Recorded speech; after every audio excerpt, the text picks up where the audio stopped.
welcome to another episode of Whose Fucking Idea Was This? Each season we'll pick an actor. This season we pick Kurt Russell. And we're on the Kurt Russell season. Aye, the Kurt. Have you seen the Kurt Russell season? Oh my god, huge. It's huge. It's so big right now.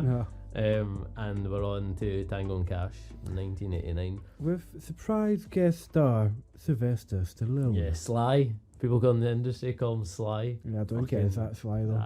Doesn't seem Sly. What a shite name though. Like, it just doesn't suit him in any way, shape or form. It's just fucking, the first three letters of his name. I know. Whoa, it's so cool. It's like he's pushed that. Like that nickname, and he's like, people call me Sly. Aye, I'm pretty sly when you think about it, even though you can't fucking string a sentence together.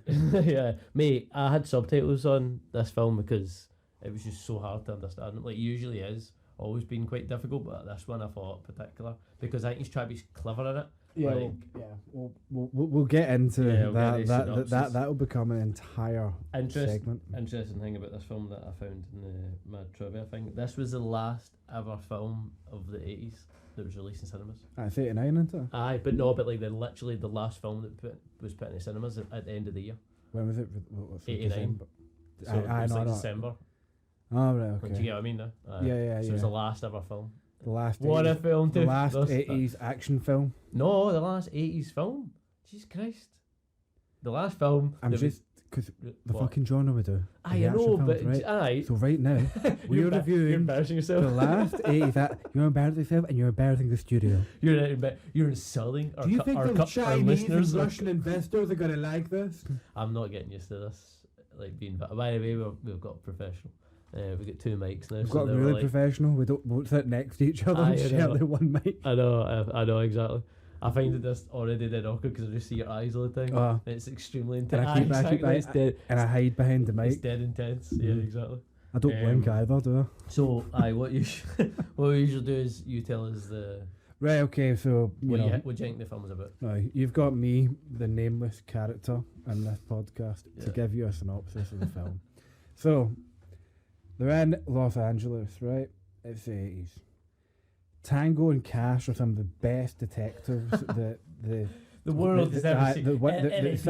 The city has, and apparently they get a lot of publicity for being really good at police work, which I don't think would really work if the people that were catching all the criminals were on newspapers. I know, they're like actual celebrities, aren't they? Yeah, so the local newspapers are like, Cash does it again.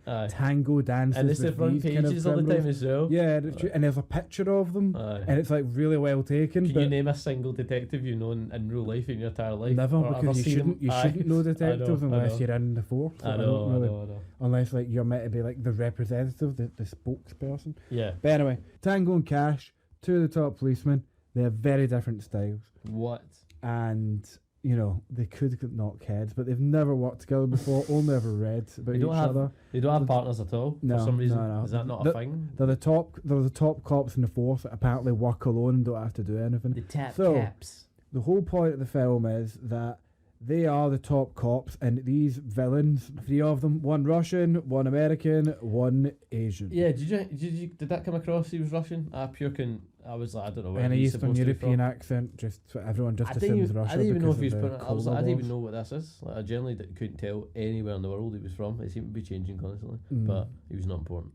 But it didn't amount to anything anyway. Him being whatever he was didn't anyway. Yeah. Getting back to the synopsis, Tango and Cash, they have built up an amazing reputation for being able to take these criminals' business operations, off the streets and costing them hundreds and millions of dollars, and that's a lot for the 80s.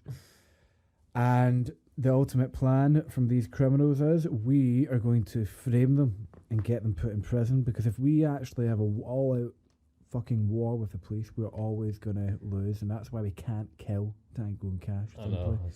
So the plan is... Because the film has to happen. Exactly. We need a plot. It wouldn't really work if we shot them. Yeah. So they are getting put in prison, and prison are supposed to meet untimely demise, and basically Tango and Cash have to try to prove their innocence while, being fugitives, really. And that's basically what the film's about. So it's a trucker going down like a desert? Like going down some fucking Arizona highway. Yeah. Always like somewhere generic. And then you've got fucking, that's where it introduced to Tango, which... Ray Tango. Ray Tango. and he is Sylvester Stallone, and he's driving like a soft top. Yeah. And he's driving down, chasing after this truck, and he's got a wee headlight, fucking. What do you call that? The police light. Yeah. And but there's the like front, some like, name for it. It's not making any noise, and they can't see it. And there's a helicopter as well. So the helicopter's like, there's one helicopter, one car, and one truck. And it's supposed. I don't even know if it's a chase scene. It's not really a chase scene. Yeah, it is a chase. Like Tango's going after. Yeah. This fucking one truck in his mad shite car. Yeah. And then he's just going like that. With no roof. And the helicopter just look, we fucking got him. We're going to go over like state lines and everything. You know, give it up. And then all that shit. What's your plan, Sly? Well, his plan is to like overtake this big fucking truck. Yeah. And then just make a roadblock out of his car. But it's a giant fucking truck. That's the thing as well. See, when he stops like, he only just goes by the truck. And then he stops and gets out, and then it shows the truck like coming over a hill with an eyes. He's like, fucking miles away from it, but he wasn't. He was fucking only drove like just past it. But he's like, I hope you've got your plan sorted. So the helicopter just fucks off. Like, why is the helicopter just fuck off? Like, where's it going? We got lunch. It's lunch. Tango's pretty awesome. We gotta let him get back. Yeah. So he's on his own. Well, I think he crossed the state line at that point. Right. Okay. And he stopped. And, you know, what anybody would do in that point, they take out the shortest barrel pistol that they can. Oh. I had 38 fucking snub-nosed pistols. It's like one of those guns you give to a hooker in a exactly. Film, something you can fit in your wee purse. Exactly. Exactly. And he's like, I'm going to shoot this long range now to this truck. This truck's about, I don't know, fucking 300 metres away from him. And he's like, right, and he unloads this 6 fucking bullet gun. Yeah. He drops all his bullets at the start. Like, is that deliberate? And then puts new one. I think it's just to look cool. I don't know. He gets his gun out of the car, drops all the fucking bullets, and then starts putting new bullets in, but leaves all those bullets in the ground. Like. And just so it's like, whoa, he really tried. So he's shooting at them, and then the criminals are like, fucking hell, well, this is the crazy. guy goes, Jesus Christ, this guy's crazy. yeah, exactly, yeah. But he doesn't hit anybody. I know, I don't know the thing that saves him is the 2 criminals go, right, I don't want to hit this guy and destroy his car. I know. So I'm going to hit the brakes but really violently. They actually could go round them because they're in the desert. Yeah. They could have went off-road for exactly. and half a yard. So Tango thinks he's pure awesome. And the 2 guys come flying out the windshield. And I'm like, that's not out.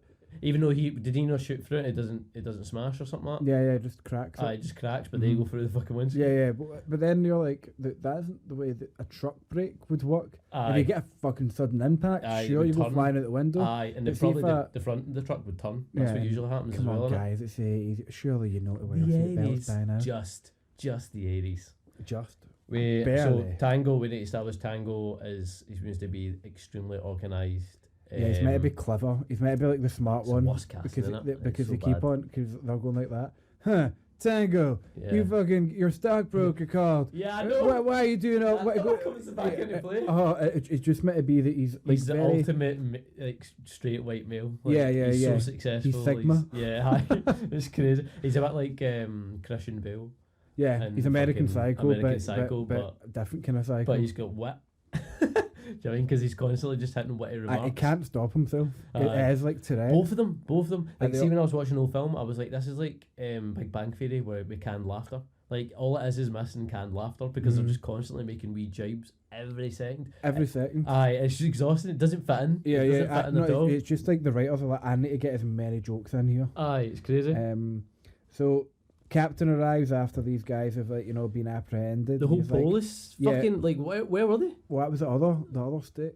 Oh right. So but it's like 200 fucking police cars turn up as soon as he stops. I know. And he's on his own. Why was he on his own the whole time? I don't get that as well. Why was one guy in a soft top fucking chasing after these people? And he's talking through he's talking through a radio to the helicopter communicating, and they're just making wise cracks. So he's like best pals with the person that's on the helicopter. He always makes wise cracks to everybody, so he's mates with everyone. They all know him intimately. Like, they're all like, that guy's pure weird. He acts like we know each other and makes it as though I've got all these inside jokes. And he walks with his hands tied behind his back, and that's pure smart. When he's like, all right, well that's like his kind of thing of like, what do smart people do? Yeah, but he totally drops it like halfway through the movie. Yeah, he acts like an idiot. He just starts acting like him. Like, because he's lost in the he's lost his character.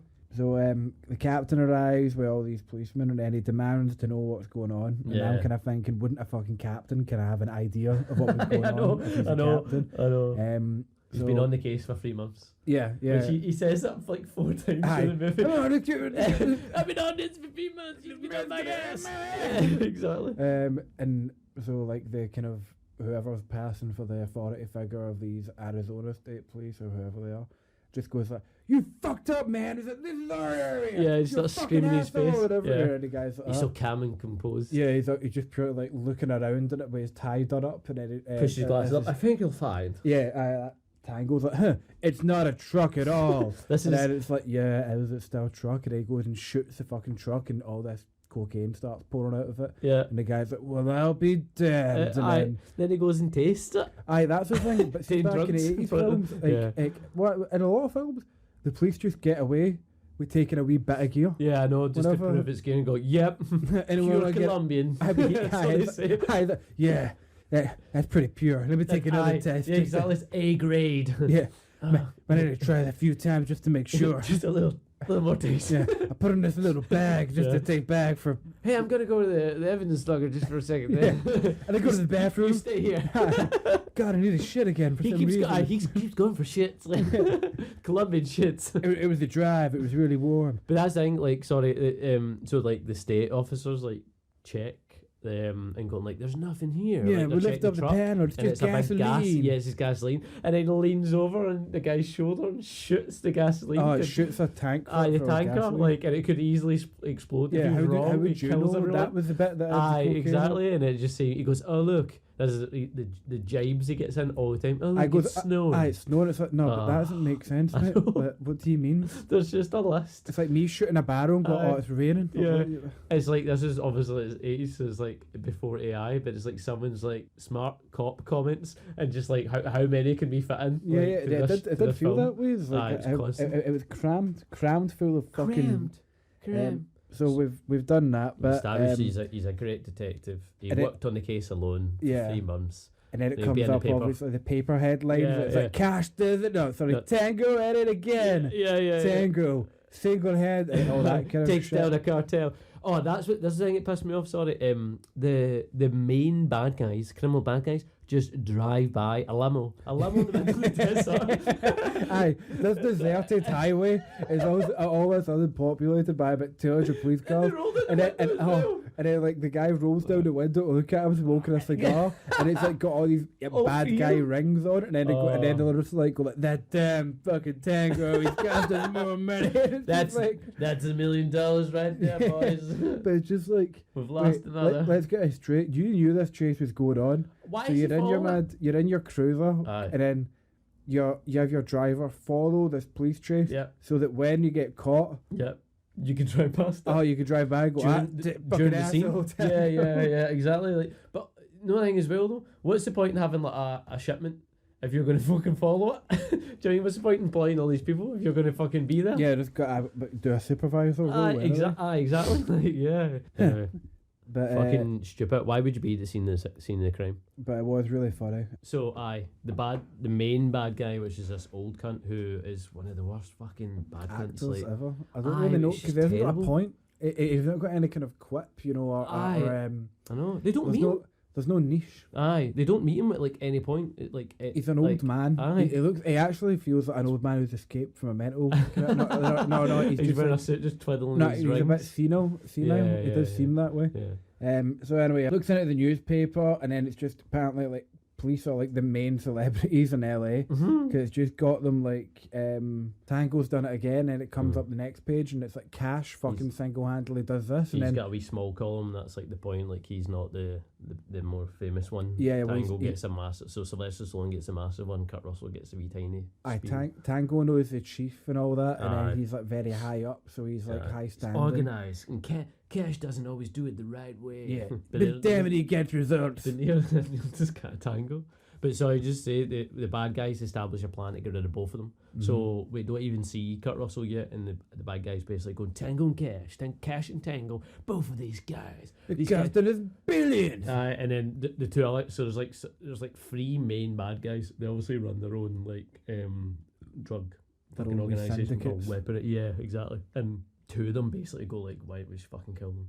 And it's like, yeah, exactly, why don't we just fucking kill them? But the guy who seems to be owns both of them, or like has a deciding vote. The old one, he's like, no, I have a more vague and complicated plan. An ambiguous plan to execute. It's going to be perfect for this movie to last an hour and 40 minutes. It goes Tango Cash are heroes. If we kill them, we're going all at war. They'll be martyrs. Why make martyrs out of them? I've got a way of finishing something very complicated involving rats for some reason. I takes like rats out of his a closed box. Like a briefcase. So you just had these fucking, was it mice or rats? Yeah. You just had them in a closed box. And then waiting. To demonstrate things. Wait for my friends to come around. To make an analogy out of them. It goes we're going to put Tango Cash in a maze. And then he goes and looks at the mice. He's like, damn it, they're beautiful. Yeah. Do you know what's even more crazy about the mice is, I read in the trivia, it was the old man's idea to bring the mice in. That's how their bicycles show out of place. And he thought it was such a good idea that he built that maze. He paid for himself to build the maze for them to go through. And the director and everyone just felt so, like, because he's an old man, they just felt pure, like, oh, like, he's put a lot of effort in it, like, let him they were just like, no one agreed with it, but they just felt bad for him because he went to a petting zoo with his grandson that week and was like, this would be a really good idea. I know, it's just sad. He has seen now in real life. Exactly. So Cash comes in. Nearly runs of all those kids. He's more of a street cop. Yeah. Like, pulls in, he's like... He kind of knows the community. Yeah, and all the kids are like running after him, and it's just... They're like, oh, hey, Cash. Yeah. And he's like walking up to his flat. He's nearly killed me. Like, how many times did he do that shot? Like, it's so dodgy. He nearly runs him over, like, 3 times. Pulling in. It's cool, it's fine. Yeah, he's part of the people. He knows he would get out of the way. Yeah. So you see his apartment. This is actually way before all the things. So he goes to the apartment. He gets into his apartment. He's obviously got a case of beer with him. Someone's shouting, "Hey, Cash, what up, bro?" And he's like, "Yeah, what's up, buddy? Yeah. You're a minority, but I like you because I'm white." But and he gets attacked. He comes in and then he looks at himself in the mirror. Yeah. And he's like, "Huh, sweet." And then like the fucking mirror breaks. And there's a guy behind it. Like, where's he hiding? I don't know why there's a hollow background at the mirror, but this he's got chuffed with himself. And, this man look there. He's like, oh, it's weird. I look after him. I'm Headsman, fucking Kurt Russell. And then this like Asian guy is like jumping through, shoots him once, shoots him twice, in the chest, and then he's like kind of fell out into the kind of like fire escape of his apartment. Yeah, and then he falls over the banister. He falls over, but then he starts chasing the guy. No, he's got a foot gun. Oh, he fires his shoe gun, and then it comes back into play because it happens so quickly and like you don't even notice that like wait, what happened there? Mm-hmm. I thought he had the gun in his leg and he's fired it like through his trousers and he pulled the trigger, but he's got a gun in his foot and his shoe, and then later on when you find that mad weird guy that's like Q at a Bond, I don't know why that. I have no idea what the fuck's going on. Yeah. They talk about it and then later on he's got the foot gun again. Like, it's so fucking weird. I totally missed that. Mate, I know, the film's all over the place. He's got his foot gun, fucking shoots at the guy. The guy like jumps out. Guy panics, jumps out a window, onto a car and then bounces off. Then Cash proceeds to fucking chase him and then jump out and just miss the car, but be okay. Be okay from jumping from fucking second floor. It's fine, because he's Cash. And he chases him with a gun with a massive laser. It's a laser sight on the top of the gun during the day, which I don't get because like see if you have the laser sight on the top of the gun, you're going to fucking miss all the time. Oh yeah, that's a good point. Because you're just going to be aiming. your barrel's going to be like, and then it's like, what's the point in having sights now? Because then it's usually the bottom. Well, then you can't actually aim. Because the fucking laser thing is over the barrel. Yeah. Like, so you can't see where your bullet's going to go. So if you aim for someone's head, you're going to hit them in the fucking chin. I'm thinking even if you're not even looking at the laser and you're pointing your gun, you just get like fucking black laser system, like blocking it. But hey, it's good for the poster. Yeah, but hey, it's pretty cool. He's got a slightly longer gun than Sylvester Stallone. He does, yeah. Which comes into play. Foreshadowing. Yes. He's chasing the guy in the car park. He's going through a car park, destroys about 20 cars. Yep. And then like some couple are just shagging, but it's full nudity. I know. Like, and she just kind of they had to get a girl's tits. They always do this, and there's always a pair of tits. 80s films always had to have some people having sex. I know it's bad. and then it, like, sex. And then if you're like showing like guys' arses. Yeah, I know. I don't like that. I don't like that. Hey, whoa. But like. Find out that Sylvester Stallone doesn't like that later as well. Whoa. What are you doing down there? So Cash is apprehended as a fucking criminal. He goes up to his office, and then like so they're in some kind of, those big cage elevators. Apparently that's like what they're using to get to the police station. And then it's full.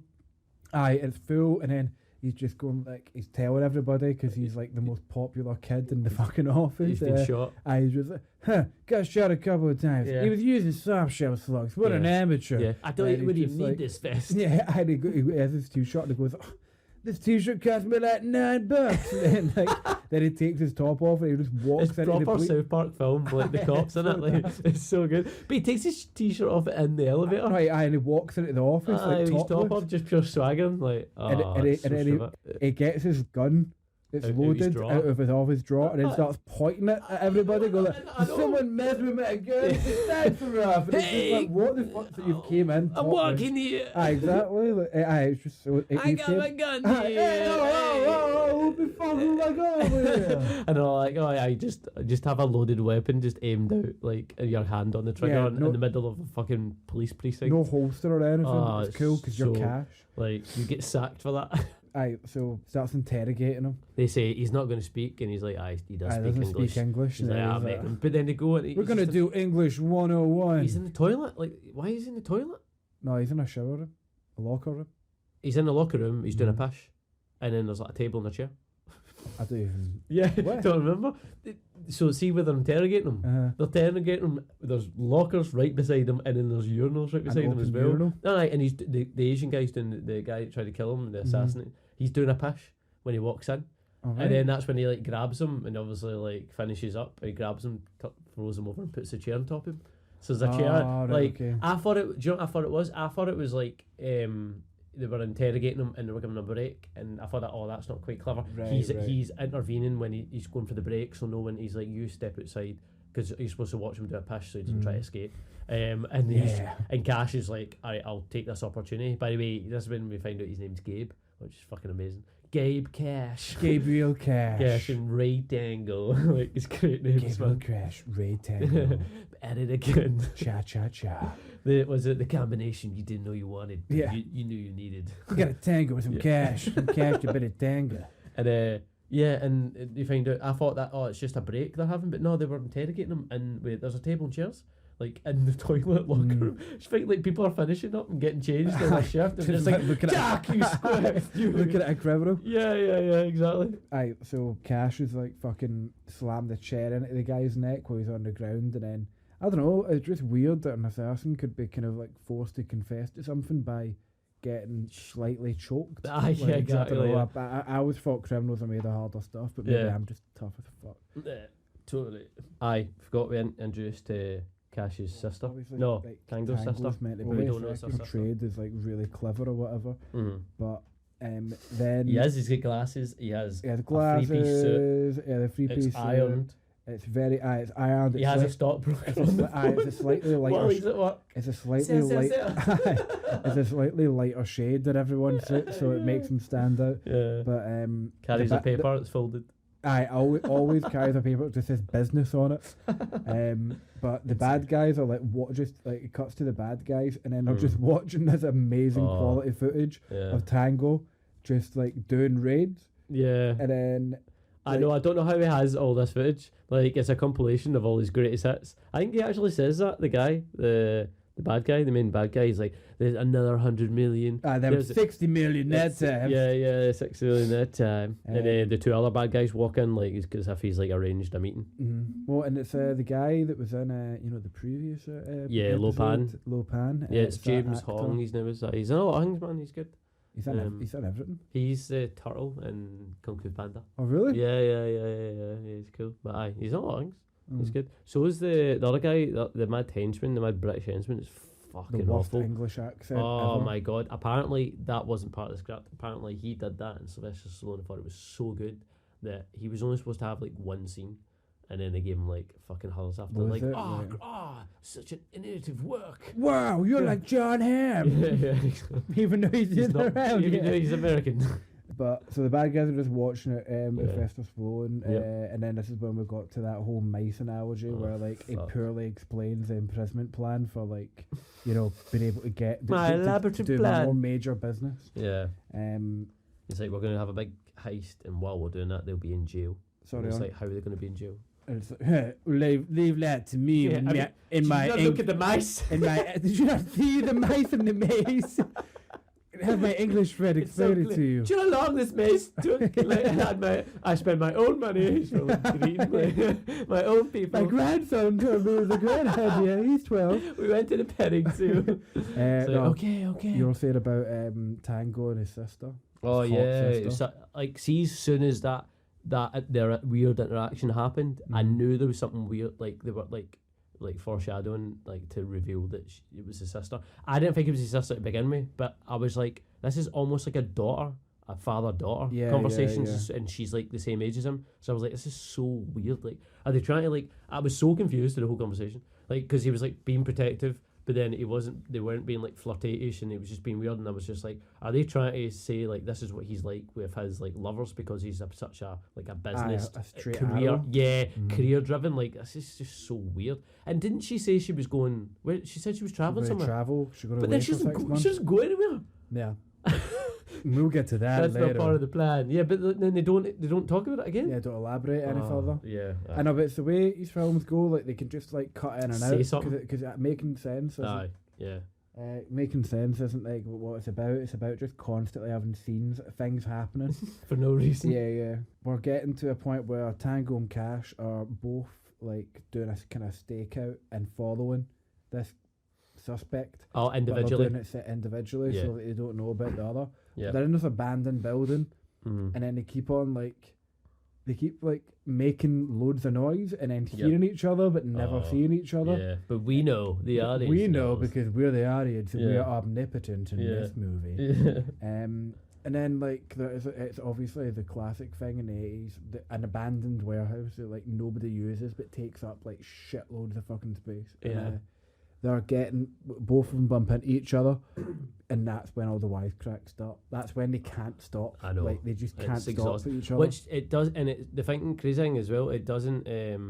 One person should be making wisecracks, and it should be Kurt Russell because that's his character. Because by the way, pure love Kurt Russell. He's now since I've been watching these films, he's really funny. He's pure like he just plays the same character, and he's just literally just bouncing about, going, "Hey, oh guys, wait, I'm the wisecrack. What the hell's going on here? Yeah, fuck everything. I don't care about this. This is bullshit anyway. Let's fucking wing it. Yeah, let's just fucking wing it.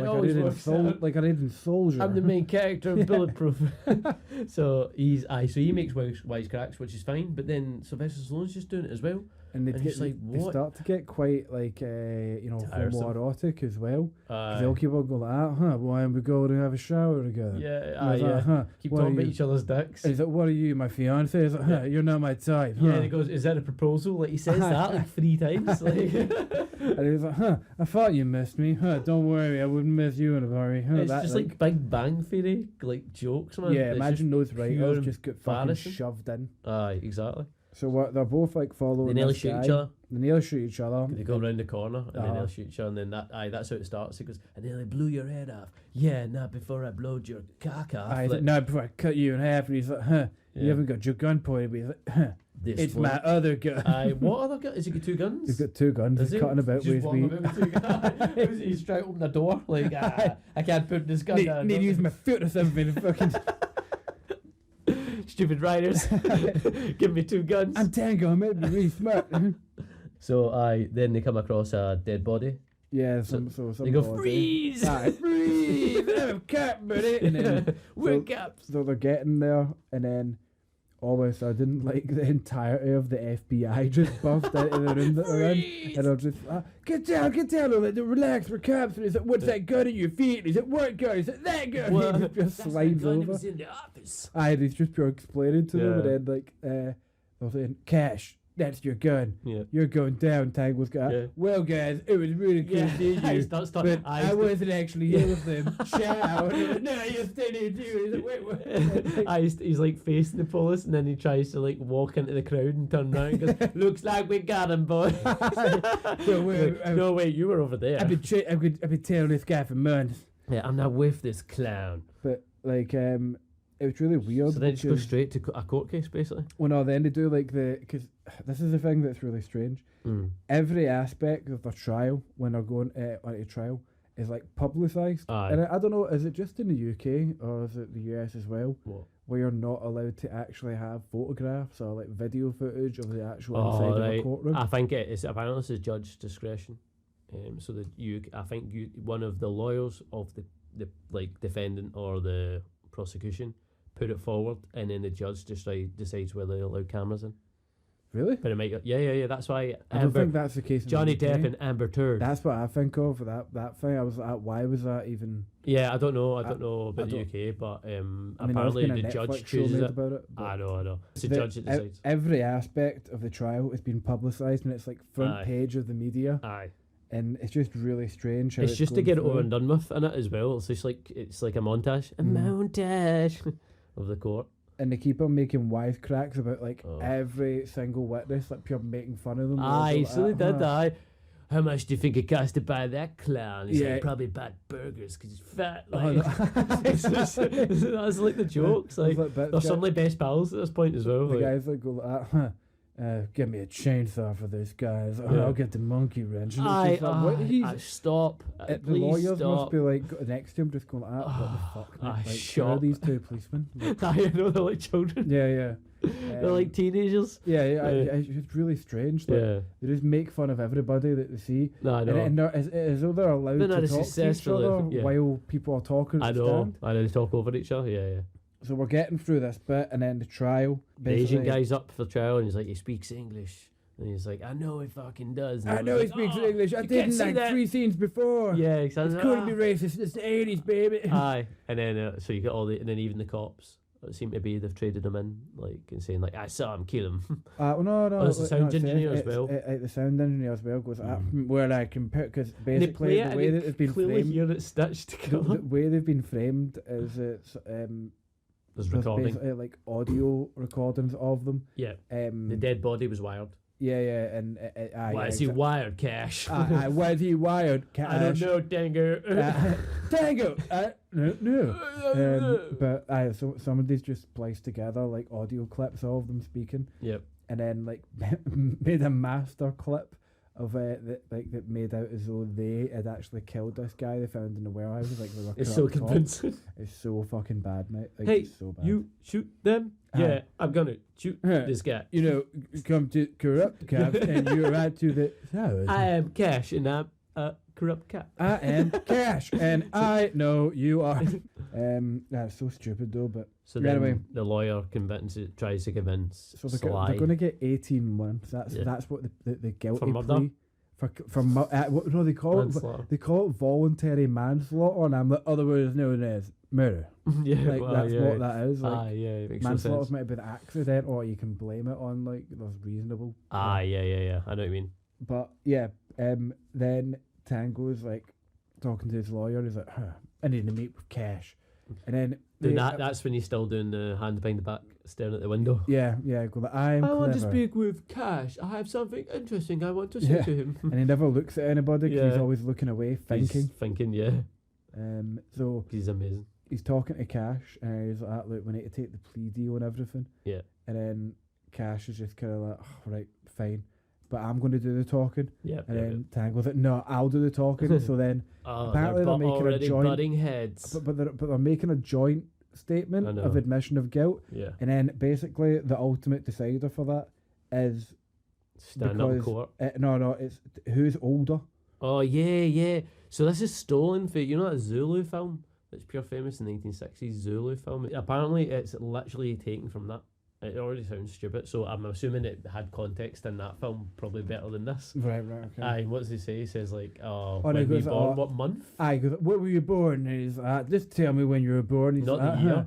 May, and then he goes, I'm February. And he's like, wait, I've got seniority. Is that when? And he goes, I know that your birthday's in August. And it was just like, I checked the records. I memorize everything. I memorize everything, like month of birth, but nothing else. And then later on, he's top off. He's just Stallone. He's just not that person anymore. That character. He loses all kind of like smart alecky along with it. So they're going. So they're basically taking the guilty plea. Yeah. So it's 18 months in like a minimum security prison, which I thought was pretty fucking generous for two people. I know. They have murdered somebody. Sly approaches. Can I approach the bench? Uh-huh. And he speaks and basically says, I don't want the whole department looked at this because my one mistake. And then Kurt Russell's like, nah, fuck this. I know he spoke really eloquently, but this is fucking bullshit. Everyone's like, yeah, the South. Yeah, Cash. Fuck yeah, you're harder than Stallone.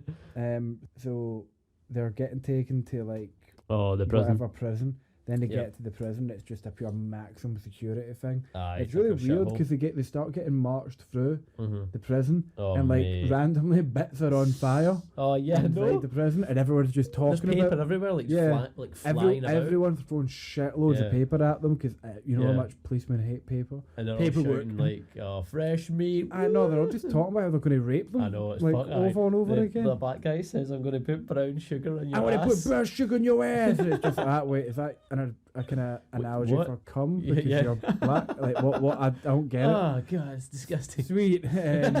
I'll see you at lunch. And then they're walking through. They don't put them in the same. I thought they put them in, but they split them up. They don't put them in the same cell. They get put in different cells. That's actually probably what would happen. I thought they were going to put them in the same cell. Put in a cell with like some massive black guy. Like, and he says he's going to do a shit. And he's like, you can't. That's my toilet. That's my crapper. You can't piss in it. And then he's like. You should just been like, alright, and just start shitting on the floor then. Just like, he's like, where do you want me to shit? Like, worse for the both of us if I don't shit in the toilet. I just pee and be like that, and I would pee on you if you. Yeah, that's what I thought he was going to do. But then the guy's, so he's that's your toilet because it's huge. He's like, yeah, you're right, it is your toilet. We're going to get one thing straight. Yeah. And then the guy stands up and he's like, that is your toilet. And I'm going to lay down. And you're my best friend. And then Stallone like just has some mad weirdo dweeb guy. And how's so he's called Slinky because he has a slinky. Aye, what an amazing nickname. Amazing writing. So where are we now? Oh, they go to the shower. Sorry. So they're in the shower. They both get to go to the shower alone together. I know. But like they're like, it's really strange that they shower together and then they start like walking around like this huge shower, just cleaning themselves and discussing what they should do. Who framed them? And then while they're doing that, they just keep making dick jokes and all that. And he's like, your pants aren't riding up your fucking ass now because he's not wearing any. Wearing anything now. And it's just that's just a constant humour throughout this. It's so stupid. Do you know what it reminded me a lot of? It reminded me a lot of Street Fighter, but it should be a better film. It was just like stupid quips. A terrible, the bad guy was good, but like the big TV as well, right? A stupid, vague plan that made no fucking sense. And just people making constant. It just reminded me of Ryu and what's the other guy in Street Fighter? Ken. Hey, just Ken. And Ryu just making quips constantly at each other. It just felt like that. That was the whole fucking film. And Kurt Russell goes to bend in for the soap. And but Stallone sounds like it's so real. He's like, whoa, hey, what are you doing right there? You can't be gay. You can't lick my ass. Even if I liked it. Yeah, even though I want you to. He's like, probably, whoa, hey. He's like, relax, don't flatter yourself. Yeah, exactly. I'm just going to get the soap. And then he just goes, I don't really know you that well. And then they just keep on talking, making jokes. Homosexual jokes to each other. Which is really inappropriate this day and age. Yeah. In 2024. And Kurt Russell's just using the soap in his hair as well, which I thought was because he's just trying to have carbolic soap over your hair. Who do you think it was? I think it was this guy. No, I think it was this guy. And he's like, I've not thought about it yet. I'm still thinking of a plan. And then he's like, what do we do now? And he's like, we serve our sentence. And he's like, nah, fuck that. Nah, fuck that, man. I'm yeah, exactly. So they get taken out of their cells in the middle of the night. They get thrown, abducted. They get thrown down a laundry chute. Yeah, I thought this was like a plan to get a pretend plan to fight them and get them out. And that's why they threw them down the chutes. And I was like, but it's not. It's so they can get them a separate area. But you've already got them out, and clearly there's nothing going on in this fucking prison that's fucking organised. Clearly there's no fucking like guards strict and all that. Aye, there's not. Yeah. So what's the fucking point in that? Well, they There's throw like them. 50. There's like 50 prisoners all at their cells in this. What is it? It's a big laundry room. It's Is where it? like it's like where they clean everything. By the way, I was saying, I want to say, this is like the wettest film in the world. Everyone's either sweating or like constantly in puddles, or it's raining. Humidity is key It's in like, 80s films. Really weird, but they get thrown down this laundry chute and are in like big laundry bags. And there's just hundreds of fucking like prisoners. All these guys just be like looking at them, like, arms get him, folded, kill him, beat him up, kiss him. These but the Tango and Cash keep on making wisecracks. Oh and don't panic. This is way too many wisecracks in the face of gang rape. I know. And he keeps saying don't panic, and they like put the knife on. He's like, I'm panicking, and then goes to the next one. He's like, don't panic. He's like, wait, I'm panicking now. I've got a clue. But like the British guy comes back. British guy, worst English accent. He's just in there. The henchman, and then like some guards are there. And then like the original villain guy is just kind of like hiding. And there's always mist, like smoke, like. How did he get into the prison? Why is he there? Like, and then also again, he's like, no, don't kill them. Aye, just slightly electrocute them. Well, they all start like they all start softly like beating them up, and then they start they escape kinda and get caught. Yeah, then they get caught again. Then when they all pile on them, they get like come to like a electrocution rig. Yeah, and like they're going to dip them in water in which they're putting like this is at least like a 3-phase building. I know. They have to be separate. Separate pools and that stuff. It's fucking so. No, I mean like see like the fucking cables that they've got. Oh right, yeah. Like the amount of fucking volts going through it, it's just going to fucking fry you. Yeah, you wouldn't live. You wouldn't. It's quite disturbing, by the way. Like when they get electrocuted, it does seem like kind of real and stuff. Mate, but really, you'd actually piss and shit yourself if you fucking got They should have shown that. I want to see Kurt Russell piss. I want feces. I want real Kurt Russell feces. But they like. So they're getting electrocuted, and then that guy's just in his business suit, fucking in the background. I just kind of watching. And I think one of them says like, "Who are you?" And he goes, "It's just so terrible, right? Someone who doesn't like you very much." Like, what terrible. Not your biggest fan. That's who I am. Like, I'm obviously fucking hell. Like, I'm the bad guy.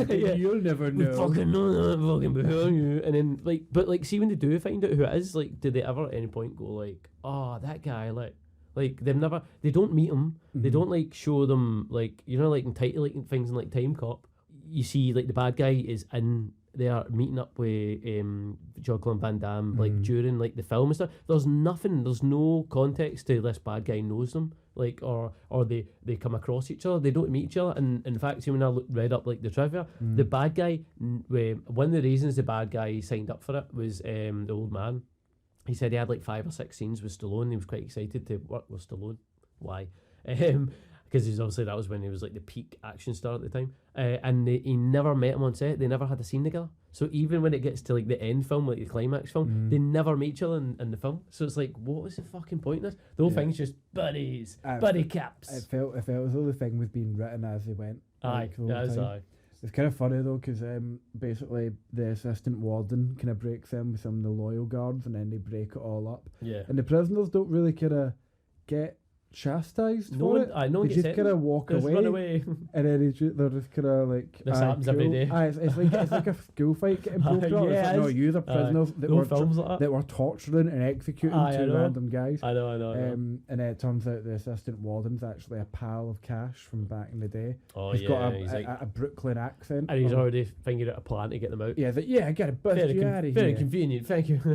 I've actually solved it. I've been working on it for months. At home, my wife has not seen me for days. Yeah, I don't have a wife. He's just writing. But you missed out the extremely fucking odd comment that Kurt Russell goes, I don't want to be killed by this immigrant cunt. I don't want an American to kill me. I don't want this limey immigrant. And I thought he was Australian. I thought that's terrible English. So did I. There's some bits when they hang him upside down. It's an Australian accent. Yeah. But they don't fucking. But Sylvester Stallone, they can't fucking tell. So it's like they think Scottish is Irish and Irish is Scottish when it's fucking does not sound anywhere. I understand that there's like 4 nations within the they UK. They don't. So he goes, you wanker, and he keeps saying like just constant like he said, I was trying to add a Cockney. He doesn't sound Cockney at all. He just sounds fucking English. In it is Cockney for them. And he says like wanker, he says like everything, like it's just like the generic like that nobody says on a daily basis in England, to fucking so stupid. Sorry. But it was really funny bit where it goes to like the bad guy again, because obviously they didn't manage to kill them when they were in prison, because his whole point to his two pals was like they won't make it out the 18 months and all that. I know, and that's a good point. The whole plan was to get them in prison so they do a massive like weapon shipment while they're in prison, the biggest one. They've been waiting on it for ages. Never shows you it, by the way, just shows you maybe later on there's guns.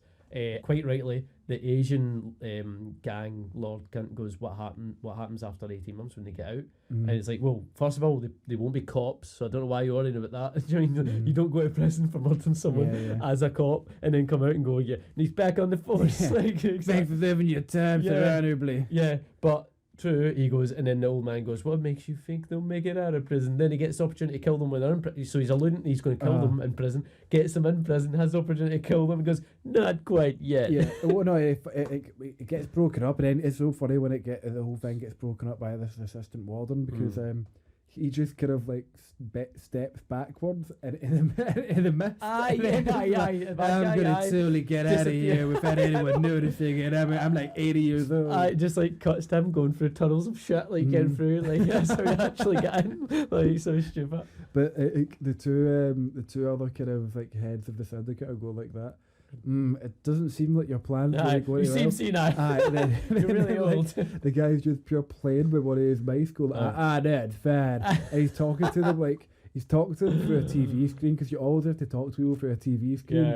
Back then, there wasn't a monitor big enough to be a huge screen, so they had to have loads of little monitors that all linked up to make one like big 20. screen. Yeah. And then he's just he's a bad guy if he's got lads and men. Well, it's just like Street Fighter again. I know. But then the Russian guy goes I must insist, and then like the old man pure freaks out, goes I hate people that insist upon me. Yeah, so it just smashes something. Yeah, I know. And the guys are just like, okay. He really is, But he's pretty dangerous too. Yeah. So that randomly happens. So anyway, there's a prison escape that's getting kind of planned, for them too. And then Tango's Cash. Look, mate, I don't actually think this is a good idea whatsoever. I think we should try to figure another way out. Yeah. And then or just save our time. Oh yeah, exactly. And then Cash is Stallone. just like, fuck that. I'm getting out of here. Russell. I'm Kurt Russell, and I'm getting the fuck out of here. I say fuck this to every film. And fuck you too. Yeah. So he's pushing it like a bin again, pushing rain, everything's wet. He's pushing like a bin, and apparently there's like an outfit of someone pushing the bin with him, like in the actual film, because like I don't know why they couldn't have got something that was a bit lighter, like so he could push it on his own. They're just like Kurt can't do this and act at the same time. Yeah, exactly. Kurt had he said his shoulders are really sore. Yeah, we need a masseuse on set. Masseuse. Some steroids. Yeah. So he's pushing it, and then he suddenly just has a crowbar, and he starts crowbarring a bit of fucking cement. Apparently it takes him like 5 minutes. Don't know what he's doing to get to a tunnel. Smashes through the cement. Smashes through it because he's Kurt Russell and he's fucking awesome. And then he gets outside and there's like 2 fans and giant fans. Massive fans. One fan's running on, rapid. one fan's off. One's off, and that was part of the plan, because at one point the assistant warden said, "I'll keep that fan off for you so you can escape."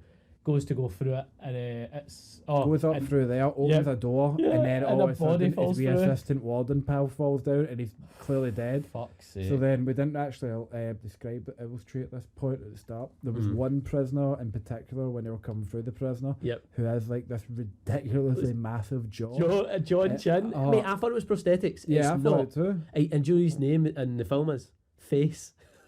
His name is Face because he has such a weird face. Again, he had no lines really as well. He was only supposed to be in the start sequence, and then Thingy thought he was so weird looking, he liked him. Sylvester Stallone again. Wow, you look so weird. Yeah, you're a freak. like me. I've also had a stroke. You are like me.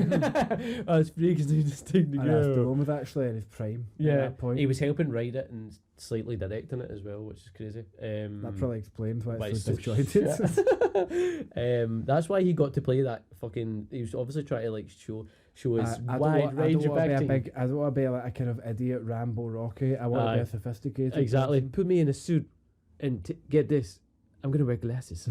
And get this. I got pocket watch too. Yeah. So the dead body, and that's the thing. It was crazy. Dead body like comes down like a chute basically, and that's when where this big prisoner and the guards that are assisting him are coming from. So clearly they've done it. But exactly. But they've killed the dead body and then walked 40-50 yards to give Kurt Russell the time to look at it. Yeah. Go, shit, and then they can that's my friend. Then you can hear the dogs, and then for some reason the face guy with the massive fucking mongoloid chin, he's somehow like. There's a hierarchy, and he's a prisoner, but he owns the guards. He's leading the guards. Yeah, he's leading the guards. Like, what the fuck is going on? He's got such a high place. Sorry, just to all of our listeners, I know my co-star just said mongoloid. We don't actually think that's a correct. I said mongoloid chin. Yes, we don't support him, and he's actually left the show. We're replacing him with another voice actor. He's going to be replaced with a blank page. So Chin, we call him Chin. Chin's coming after him. He's coming after Kurt Russell's between this fan now, because the other fan started up. Yeah, and he falls down. He's falling down the chute. And he's holding on with this crowbar that he's using to block the door. They could go through the door the other side, but they can't. They can't no, think that quickly. Yeah. And then Chin's always laughing. By the way, Chin is always like get him. He's like, he's pure ecky. My face is huge. No, look at this. Just for a fucking second. Can you see the screen? You see him like he put like. He takes such joy when he's like when he's back electrocuting him. He's like he's fucking Chin. Yeah.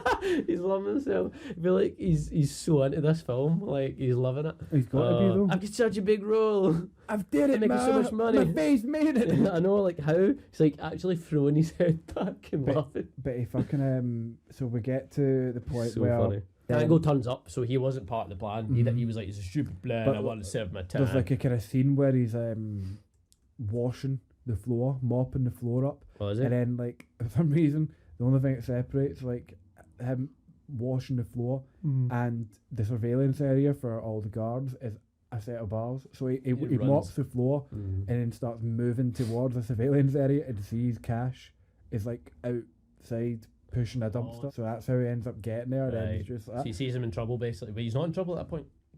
Yeah, but he doesn't know that. But he's like, maybe I think he's probably thinking, I'm going to go stop him or whatever and try to get him out because he thinks it's going to be a setup. Yeah, but why? No, he doesn't. That's the thing. That's the thing that pissed me off. Right? He does not think it's going to be a setup. He just decides he's going to serve his time because he's like a cop and he just doesn't want to escape. Right? But then when he stops the fan to help him through, like I can't hold this forever. Like move you. Like again, getting jibes in at any point. Like wise remarks, wise cracks. He's like, can't you hold this forever? He's like, don't you work out? Like, it's just nonsense. He gets him through. They start then going for like plan B, which is trying to escape through another bit, right? And he goes, it was obviously going to be a setup. He's like, how did your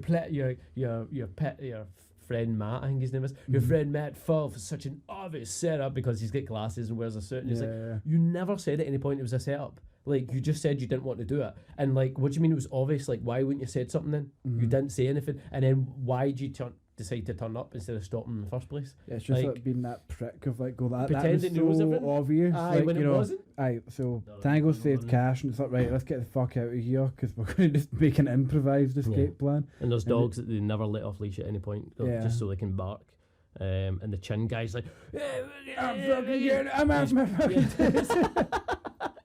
After so much eggies, man. Well, they start running through kind of tunnels and then they're like climbing up kind of ladders. Everything's and then, soaking. Pissing down the rain, and then like the big theme of this whole film was electricity for some fucking reason. Yeah, because they have to go it's through. Involved so much. There's like pylons, and then they're like, whatever you do, like fuck. Don't touch the pylons. You mean the ones that are sparking like fuck? Yeah. That's a good idea. Yeah, good idea, Cage. I mean, fuck. So they have to, deftly get through the electricity pylon. Oh yeah, he stops him. He goes, stop. The electricity, and he goes, thanks, Cash. Like, and then they just get pure serious faces like going past it, and everything just gets really weird because they're just constantly making quips. This is like the only moment in the whole film where they're just like trying to get past it. Like, oh my god, this should be easy for you, Tango, since you know how to dance because of the Tango. Fuck, because your fucking name. Just get through it. Just get through this. I can't think that much. I've got a little lot here to do. What? Sorry, what? Someone turn the subtitles on. Everything's sparking all the time. Like, the whole place is full. The whole city's falling apart. There's always sparks at some point in the fucking qualified a very kind of voltage limiter on anything. Oh, see when the guy, when Tango, Sylvester Stallone says it's an obvious trap, Cash goes, yeah, they got met. And he's like, what do you mean? He's like, they cut him from ear to ear, if you know what I mean. It's like, what else could you possibly mean? Oh, you mean they tickled him? They tickled him. They cut his throat. Yeah. Why didn't you just say that then? It's a fun way to save time. It's a fun way to save thing. Like, that's just sums up the film. They cut him from ear to ear, if you know what I mean. Like, yes, he's dead. Like, they shot him in the face, if you know what I mean. Yeah. Exactly. But so they're climbing up this pipe and everything, and they get up to this roof, and then they're going like that. Right, how do we get out of here? Then Cash is just like, grab our belts, jump onto this live electricity fucking cable, we'll and then swing slide 40 down. feet down there, 40 feet in the air, all the way down a kilometre. And then he's just zip line. And then it goes like, can you do that? And he goes like, yeah. Electricity doesn't hurt you. It's not if you touch the ground. And he said if you're touching one wire and you're not touching the ground, then you're fine. But if you touch both wires, you're fucked. And then he goes, right. And then Tango's like, I don't fucking know. I don't know. I'm not smart anymore. Yeah, I know. Can't you see I've changed character? You see my glasses aren't even on my face. Yeah, exactly. But anyway, this was the point of the film. I was just like, this is a game. The whole film's a game because, like, it's like what I found, like, when they're making all these remarks and not as well, it's like, see when you put the controller down but you've left the game on and you're like halfway through doing something and you're with another character and another character has like 5 or 6 things it cycles through to say to get you to move. It's like, hey, that guy. Hey, we better get out of here. This place is going to blow. Maybe we should get moving. Yeah. That's what Tango's always the person saying that, going like, he's like, have you done this before? And he's like, yeah, all the time. And he's like going up the plane. He's like, what's your idea? And it's like, this is a game. This is so fucking weird. This is an escape prison game, and then the rest of the film's like a game tutorial where it's just constant jibes of a side character. It's very, very 80s, and you know that's what we're about. So they get belts, and they shouldn't have belts because they're in a prison, because they might try and hang themselves. Good point. So, very good point. Thank you, everyone. Thank you, everyone. That wasn't even in the trivia. That was just me critical thinking. That was just me. I put on my glasses and my 3-piece suit, and all of a sudden I was a stock trade person. I could trade stocks and catch criminals. Yeah, at the same time. So the rooftop escape. Fucking Kurt Russell jumps out. It's like a fucking good 10-foot dive that they have to end up doing, and so he's got his belt. Oh yeah, to get to the wire. I know. And so then he slides down. But it's pushing me in. And then Sylvester Stallone is about to fucking go for it, and he's about to do his jump, and then that big giant faced man comes out out of some hatch, and then trips him over, and then Sylvester Stallone really over screams whenever anything happens to him. He always throws his 2 hands up. And he pure it does the it does the ugliest face as well. Do you know there was 4 directors for this film during it? It's just crazy. I know, but there's only 1 credited. And do you know the first person get fired because Sylvester Stallone was saying he wasn't lit right in the film. So basically, they weren't getting the sides that he wanted. Basically, this is my good side. Basically, they weren't lighting him nicely, and he didn't like it. Basically, that's how vain he is, and he literally got him fired for that. It's ridiculous. And then he does fucking look stupid half the time. It's good to know that vanity is the thing that fucking directs these shows. So Ekijaw somehow gets fucking Ekijaw somehow gets. Listeners aren't familiar with Ekis. It's ecstasy, and it makes you grind your jaw.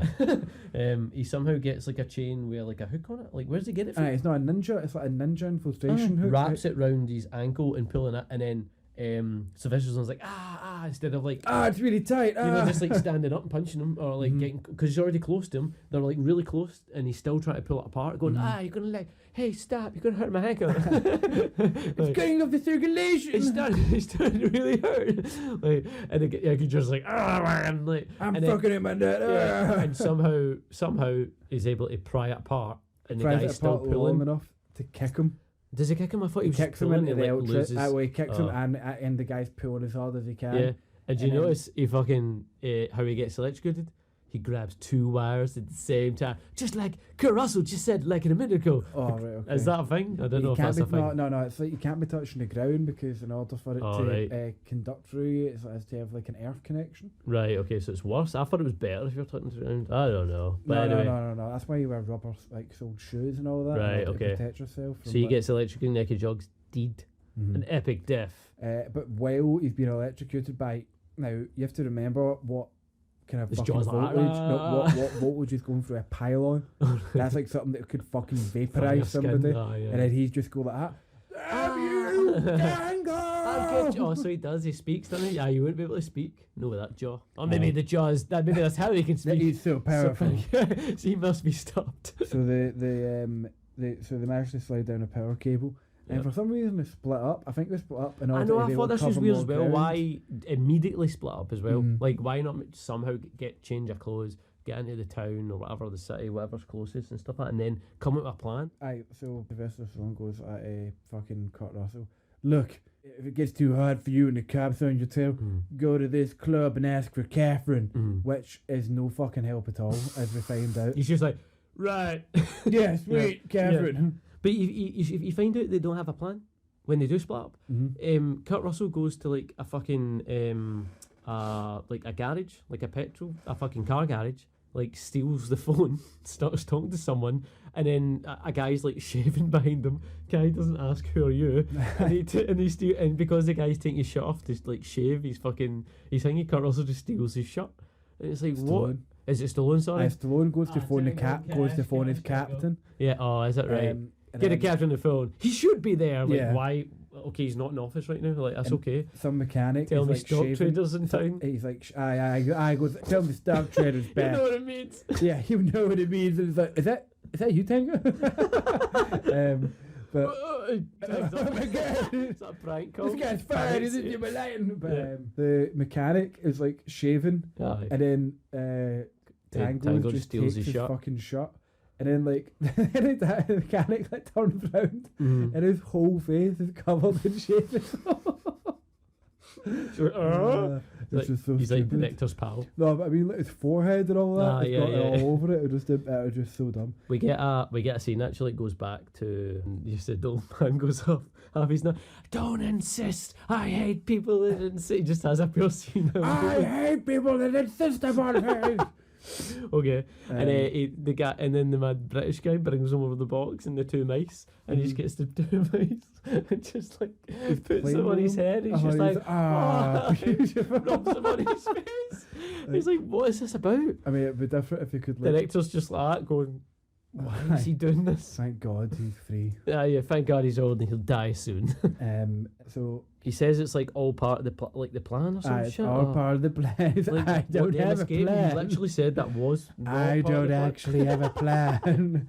But so Cash is going through to his mad weapons development friend. It's meant to be like if any of you are familiar with the James Bond films, he's meant to be like Q. But he seems like he has learned Yeah, he does. Seems like he has learned and they kind of say something about that later on. Like Sylvester Stallone goes, is he like family to make a joke because he's both stupid. And he goes, he has milliseconds of genius. Yeah, if he's like autistic, and he's like, yeah, you Cash are weird as well. So and he's like, and then again because Cash they always have to have a jibe. Cash says something like, he could be like could be family because I'm pretty fucked up. Yeah, but like, okay. And the guy's like always got we're talking a full scale magnifying glass over one eye. It's like the size of his face. Oh, and it's just really awkward. Really hard to act. But he's a weapons developer, but like they're in this just nameless warehouse. But he turns. This is just Kurt Russell at this point. He turns up to the place, and he's like, I'm assuming there's supposed to be like there'd be cops there because like I don't know. I don't know why he's got this person. I don't know what private weapons development area this is, but it's just like a big warehouse where loads of people are working on stuff. You're thinking way too logically about it. Like they're just like it's a room where it's a guy like Q. That's it. I saw the wrote down Q, but with none of the IQ. And there's like a dog, a soft toy dog that are we supposed to believe it's a real dog, and it's got a gun in its mouth. And then like Cash is just like that. Got clothes. He's like, I was wondering when you would get out Cash, and he's like, yeah. And he's like, can I get a change of clothes? And then he looks at points to a pile of clothes. Why are the eyes up there? Good thing to know we have the same fashion sense. He's like, can I get some of these as well? And he starts like taking shotguns and rifles. He says the same thing. What? Good to see we've got the same gun. The gun sense. And he's like, now I'm gonna leave. And seems like we both have the same leaving sense. And he's like, just keeps saying that. He's like, yeah, see you later, Cash. I'm totally cool if you come and taking all my shit. I know. By the way, you didn't pay for that. We've known each other for years. So Tango, the dog's head explodes. Oh yeah, so that's on your prototype. He turns on and like gives him a door burning, up. and then the barrel inside the dog's mouth blows up, and then he just kind of looks at the mad autistic genius guy and goes, right, see you later. Puts his thumbs up like it's going well. Like it looks like a genuine thumbs up. You're doing well. Yeah. I know. So then Tango. Cuts to Tango. He's confronting the corrupt FBI agent. Yeah, who's eating spaghetti, and again more jibes. He like drops the spaghetti, and he goes, what does he say? It looks like you're not counting carbs in a diet like this or something. You should really do calorie counting. Yeah, it's because you're too busy counting money. Bro, because you framed me, didn't you? Son of a bitch. Just like shaking him like shit. And he's just like saying. He says you're lacking iron in your diet. Let's fix that. And he like, points a gun at him. With lead. A lead gun. That bullet's made of lead. Yeah. But even when he's trying to sound smart, it can't be smart. It's terrible. It's the worst Canston. So he's just like talking to the FBI agent, and he's just like, how much to pay you and everything. He's like, we could totally split it if you weren't. And then like he's about to like take him out of his apartment.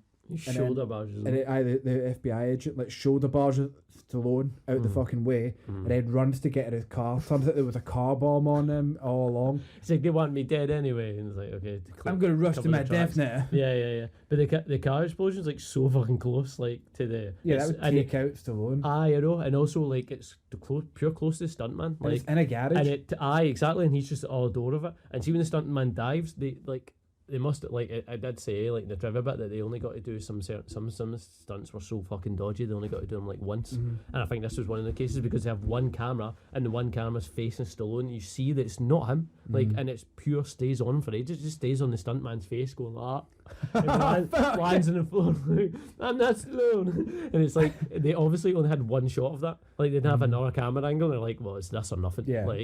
Otherwise it would just be the explosion blow up, and then you'd have to guess that Stallone's alive or not. It'd be like his head comes up from from below. Aye. Whoa, that was fucking weird. Yeah, exactly. So then we're getting to the point where Cash is confronting the analyst who's got the fucking like fucking millions of pounds set up in his house, like a massive all these recording like fucking like it's so weird. How has he got all this shit? I don't know.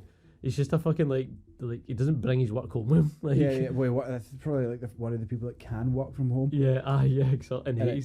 And Cash is just going like that. You're the one who helped fucking make all the editing. We do it free. Yeah, exactly. You got a massive shotgun. And then he's just like, it's kind of cool that you could do this, all this junky equipment. And the guy's like, this equipment's state of the art. And he and then he turns not around. Not anymore. It's not. But he has a shotgun, and then he one-handed. It's pure drooping as well because it's obviously too heavy. Yeah, exactly. But it's the idea that the recoil wouldn't be enough to fucking take your shoulder off. One arm. But also he like the guy goes like, oh, I've got recordings on them, like so I can get you out of this basically. And he's like he's just shot it up. Like, so he shoots the fucking stereo without the idea of going like, maybe there's stuff I'm shooting that'll prove I'm innocent. You know he's got to fucking he's got to intimidate the guy. Oh yeah, that's true. So then Cash goes to this club that Tango told him about, but then he goes about, and then there's like police randomly showing up. I don't know why the police are showing up. I know, I don't get that either. How do they know? I don't know. So Kurt Russell's at the like club, but like what club is this? And I don't get how they're even thinking, oh, it's good to go out in public. Like they've been on the papers all the time. That's a good point. And then like which is how, which I was like, I only got halfway through when, oh shit, she recognised him because of the papers. Like, because she recognised him when he's at the bar, but he doesn't know her. So we'll get into that, but they're in this club, and then Cash is going about going like, who's Catherine? Do you know who Catherine? And then the barber's like that. There's about 100 Catherines in here, pal. What does that mean? And then like when he's coming in, he's coming out of this club, there's like a guy dressed up as Elvis on like some stage. And he's on a motorbike, and then some girl with him. Why did everyone always clap when there's a motorbike that goes like 4 miles an hour through a it drives up a ramp that like is the entrance, and then it gets to like the girl that was there in the office with Stallone, and then she's his there, daughter, and she's like doing some stripper dance. It's terrible. They've clearly not rehearsed anything, and she's literally just going her arms about. She's dancing about, and then there's a real dancer doing things. So they've obviously said to her like, "Don't worry, there's going to be a real dancer," because they, like, which is fucking so lazy. A real dancer dresses her, does some stuff, and then cuts to her. But see, every time it cuts to her, they've not given her anything to do. So literally, the real dancer does like a cartwheel, then it cuts back to her, and she's just going like that, like waving her hands about. It's like, who's paid for this show? But then, like when the barber's talking to, there's not even a pole. She's just dancing about. It's just, but it's with not a big massive fan blowing on it. It's not. You don't know what is it. What's the theme of tonight? Some guy rode off on a motorbike, and now you're here just dancing about with tights on. Like, I know. And then it's not even like ballet. It's not even like that. You're just dancing yourself. It's maybe it's like exotic dancing. It wasn't even though. It wasn't. She's literally as if she was in, like, you know, you would go if you were dancing with your pals in the middle of a club and they dance for, but they put her on stage. She just so happens to be on stage.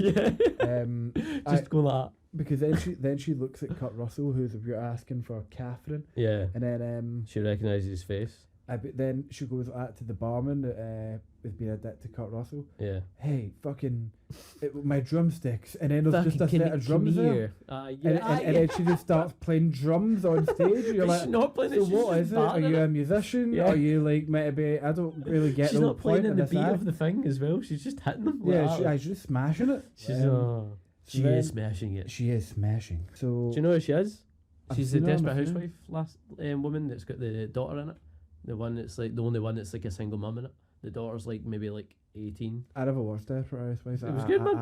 I've got a it was when TV had a very low standard though, so anything that was half decent was like, oh. Oh yeah, because the standards have shot up. They have. They fucking have. Well, they're getting like terrible in the sense that there's too much. I'm the cynic out of both. But there used to be fucking like there was no budgets. Nah, I know what you mean. Yeah, I didn't think she was in anything else but Desperate Housewives. But yeah, she's in this. Yeah, she's pretty. She's pretty hot. Her dancing's so fucking funny, man. It's like an audition to be a dancer, and they've like, well, she's just you walking, don't know what you're doing. She's just walking, exactly, walking and throwing her arms about. But there's no. It's not like she's doing like a striptease or it's just weird, mate. She's making it up.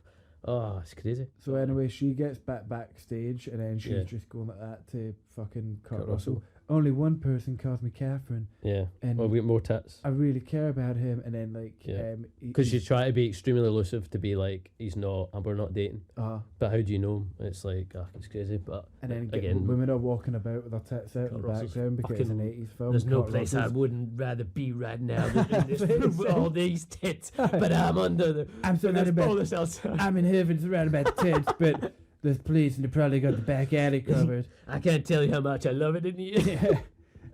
I'm so American. And a guy, he's like this guy that was dressed as Elvis. Like, hey Elvis, how about you give me your jacket? And it just cuts and you think like, oh wait a minute. He's put that outfit on to get out the the Elvis back. Outfit on, and then the police stop him because he's got a helmet on. Motorcycle helmet on. And then it turns out, and I thought this was actually quite a funny scene, to be honest with you. It's funny, but can we talk about how the police mistaken a fucking like 6 stone skinny lassie for like, by the way, Kurt Russell in this is fucking pure ripped in this one. This is like the most I've seen him pure ripped. Yeah, soldier, he's fucking.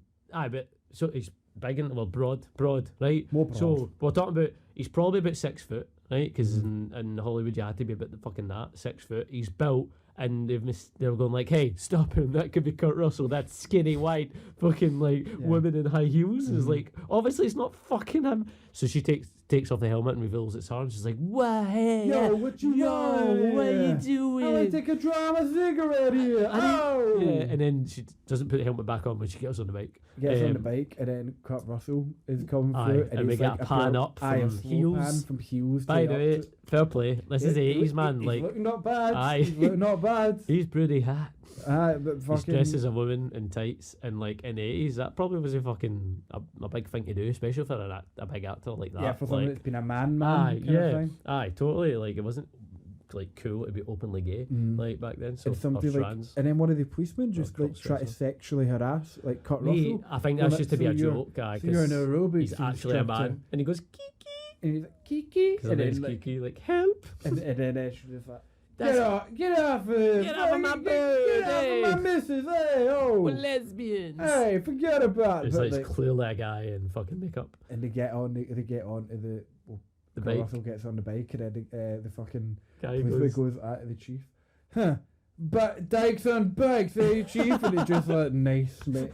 Nice. We had to get that in. Yeah. Because it rhymes. I'm pretty sure the way he says it doesn't rhyme very well. No, he's like, dykes on bicycles. On bicycles. Am I right, chief? And he's the same guy that she takes his hat off in the club and like tries to dance, and he gets up here bollocking. Yeah. He's like, what the fuck are you doing? You're like the worst cop, like. So they both flick their cigarette. That's pure funny as well. They both turn around at the same time. One how many takes that took to get it perfectly on time, man. Like, and hit him in the face, like piece of shit. I know. We're getting to that was quite funny. We're getting to the point now. It cuts to Kurt Russell and fucking Catherine. Yeah. In her room, and I immediately just thought they'd started shagging. But what was happening was that the first thing that you would do. Mm-hmm. Is that she would start massaging him, giving him a massage in his back, and then she's just like, she doesn't know him. Oh, she just met him. Barely knows. He doesn't even know his fucking second name. Doesn't know what he's about. And then she's he does know his second name. It's Cash. Oh yeah. His first name is Gabe. Gabriel. Extremely manly Gabe. Gabriel Cash. I'm pretty sure it's not Gabriel as well. Gabriel. So she's just massaging him his top off, and they're talking about fucking Tango. And she's being extremely elusive. She just doesn't say, like, she could at any point go, oh, he's my brother. Like, a normal conversation, a normal person would say, oh, I know you from the papers with my brother. That's what you would say. She doesn't say that. She goes, I know you from the papers. And then he's like, so do you love him? Do you hate him? He's like, I love him from time to time, but I can also hate him. And it's like, stop. Like, we know that you just stop fucking around. Yeah, exactly. We know you aren't dating. Can I have sex with you? That's all I'm trying. That's basically what he's getting at. Yeah, exactly. So, like, she's please. So, like, they're saying that he's got a slipped disc, and then like, and Tango's came into the room at this point, but they can't. Slowly. He's around the corner. And then he's just listening to it. And he's then, in the hall. Like, she's massaging him, and he's going like that. Oh God, are you gonna put it in? Yeah, it makes no sense. Like, oh my God, yes. Oh my God, Cash, it's gonna go in. Yeah, all the way, I can feel it. And then she's pure like what? They talk about his disc going all the way in. And I'm like, why he's all of a sudden started doing that? I know. And then Tango like comes around the corner like, I'm gonna fucking sort this out. And then he does like the classic, like puts his hand over his whole face, boy, I can't handle this. Yeah. I'm a brother that can't deal with his emotions. Well, then he sees somebody outside, and then he goes like, yeah, get down, and then he sees like a peeping Tom basically. He smashes through the screen, goes like, wait a minute, through the door. He takes the whole door off the hinges. Yeah. It might be like a door screen. And the frame though. Shit, Captain, it's you. And then why was he coming round the back? So the captain of Tango is Sylvester Stallone, is coming round the back in the garden. Maybe somebody was watching. What? But like, and being creepy, and not just chatting, or like, anyway. I know a girl is here. Yeah. So they all start arguing, and then they literally just go on to fucking like Tango and Cash start having at it. So they've not even seen each other by the way since they left prison. Anyway, so he's going like, you have my fucking sister, you fucking... Like, look, she never said that you guys were an item. It's like, that's my sister. He's like, your sister? Oh, that's amazing. I would have fucked... But at this point, Tango still thinks that they fucked. And I don't think they even get to the point where like Cash goes like, she was just massaging me or like her, but even then it's still weird. Yeah. But this is like one of my favourite moments, second favourite moment. in the whole fucking film. In the background, the commissioner guy is just like sitting in a deck chair like with a cigarette, like because he get taken out like a second ago and his life like flashed before his eyes because Sylvester Stallone came flying through the screen and he's just like having a panic attack while they're like arguing, and it's deliberate but it's actually heavy funny. I'm like 70 years old, guys. I can't take this, like, and then he suddenly just snaps and goes, enough of this, because I'm done with this shit. I'm gonna have your ass. Man's gonna have my ass. Blah, blah. Yeah.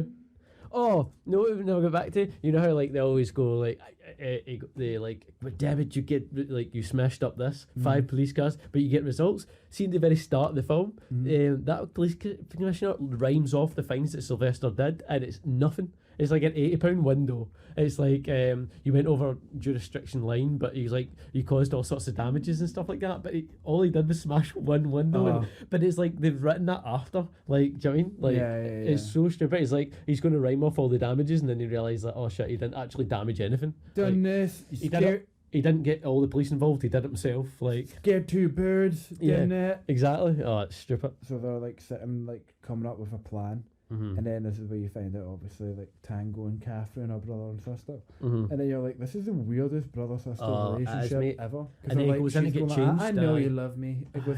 And then it's just like... It's just like, it's really...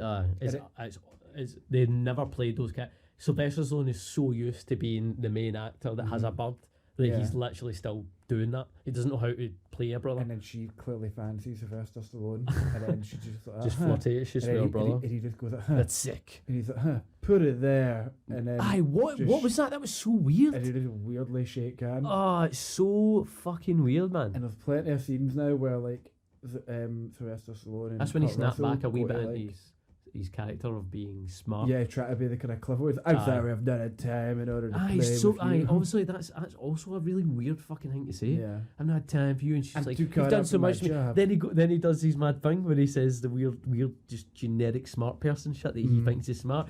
I mean, I could buy you a bond. Buy you a bond? Who says that? I could buy you a 7-star bond. And it's like... Was it the figure? Was it the investment is 7-fold? Like, it goes 7 quarters up. And she's like, she says no, and it's like, what the fuck is going on? And it's like his apartment. It's so weird. You've been in prison. I know. Instead of saying, "Oh, you're right," like, you're being pursued by the law. They're talking about like where your career's going. The FBI are after you. I know.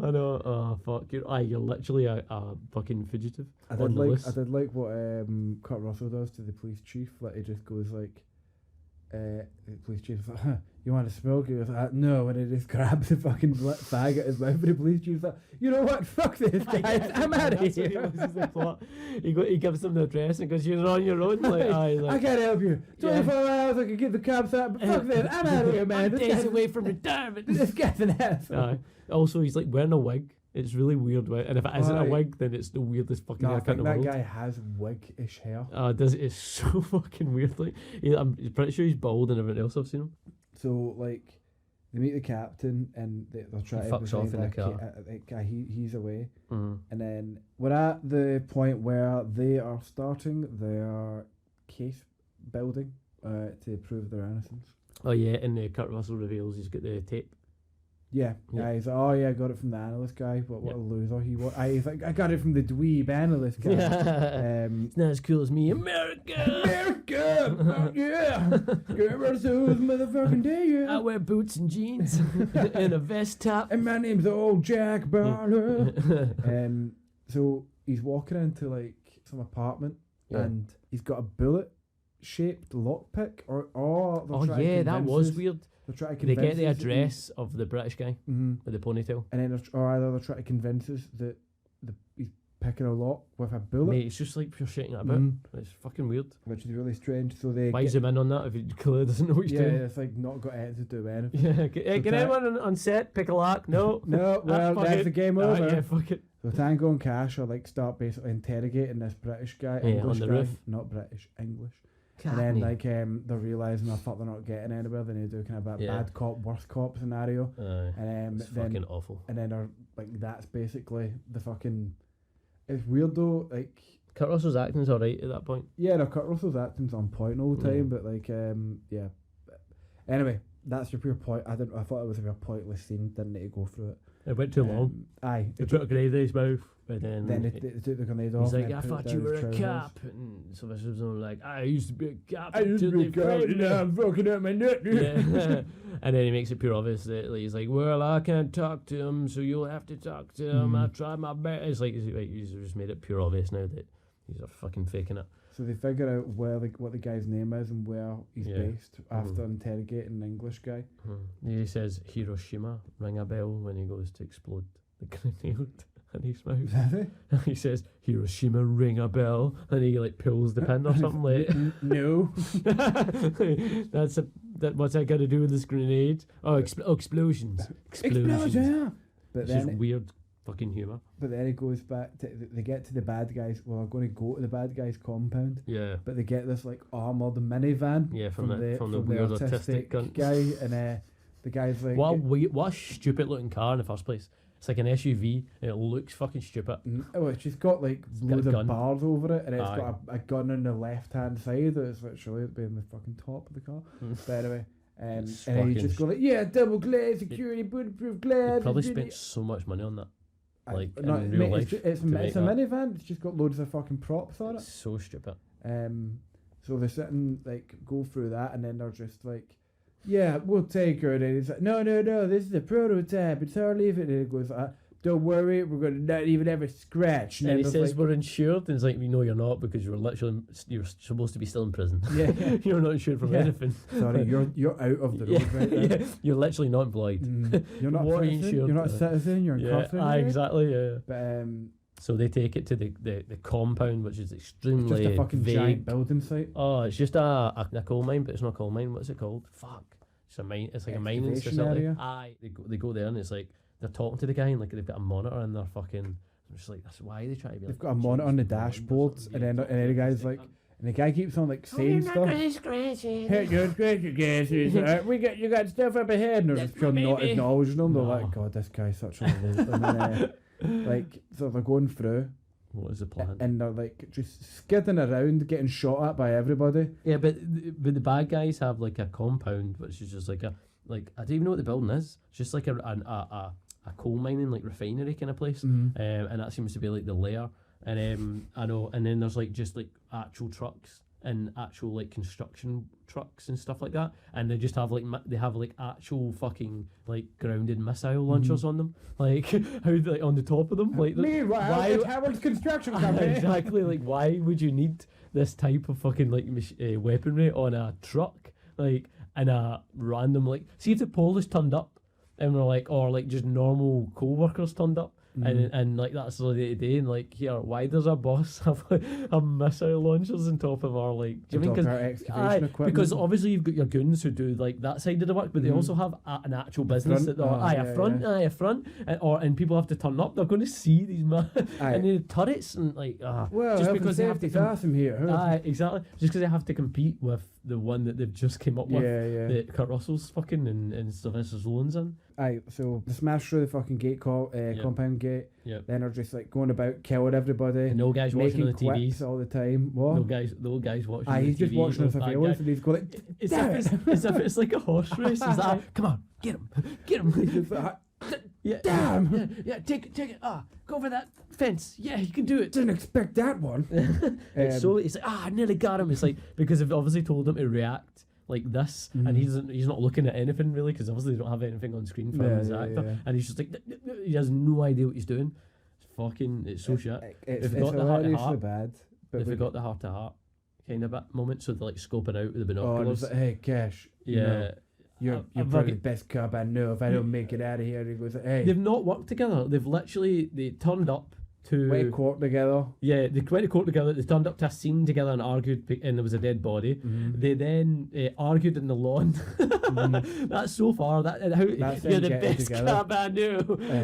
He's like, yeah, I know you might have fucked my sister, but you're still my favorite cop. And then he's like, don't fuck my sister because you might die one day. He's like, I'm gonna fuck your sister. Anyway. Hey, he's just like, well, if you die, I will date your sister. Yeah, I know she said that. Sorry, that was the bit they were supposed to like. Again, how is he the best cop? There's bits where about a high five, and then they just stop before they're about to high five all the time. Oh, do they? Because they're like, no, wait, I hate you. Yeah, we're not bros. Yeah. Yet. We literally don't know each other.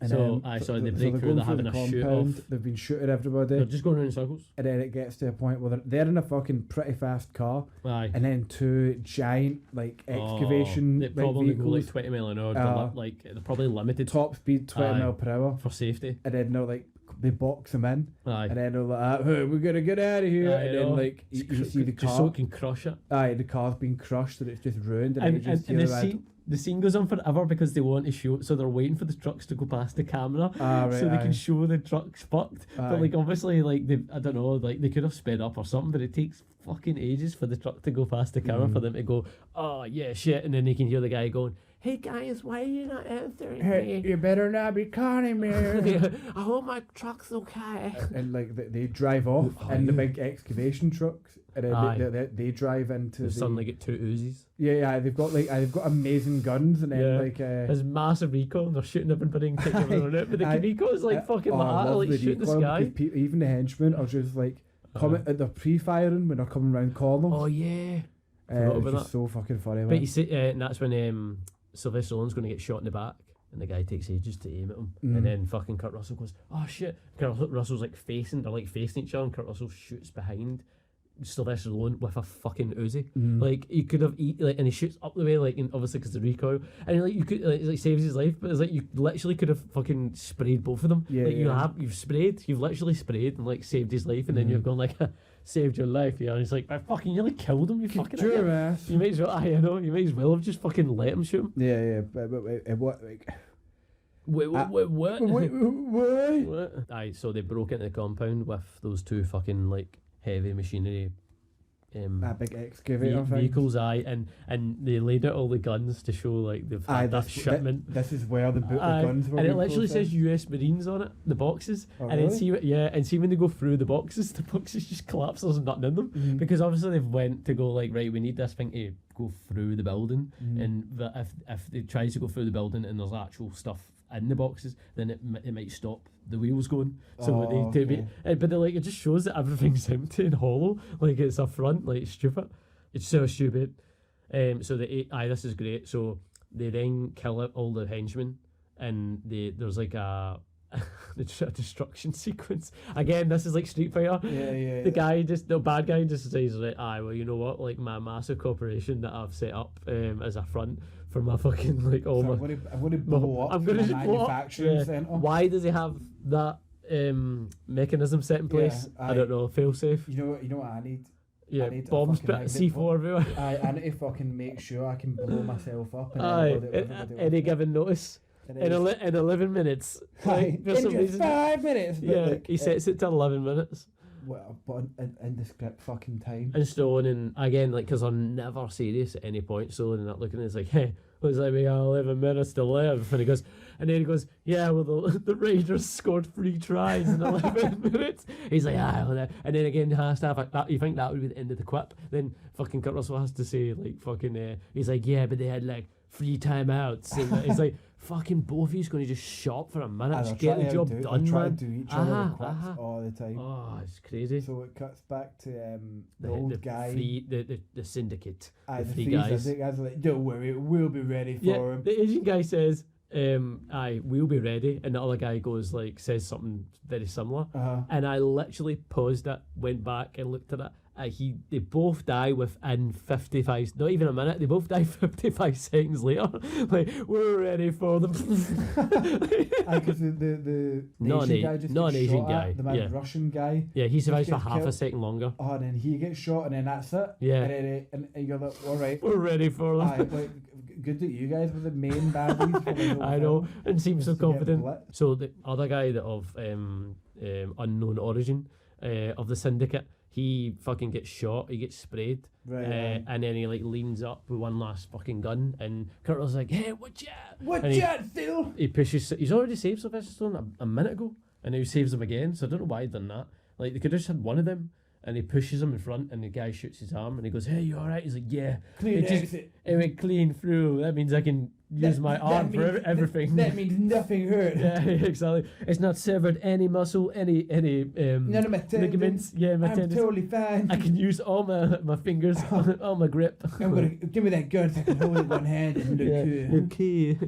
Then the British guy comes in. He's got her with a fucking barber's fucking an open razor. Open razor. Is that because he's English? He has an open razor.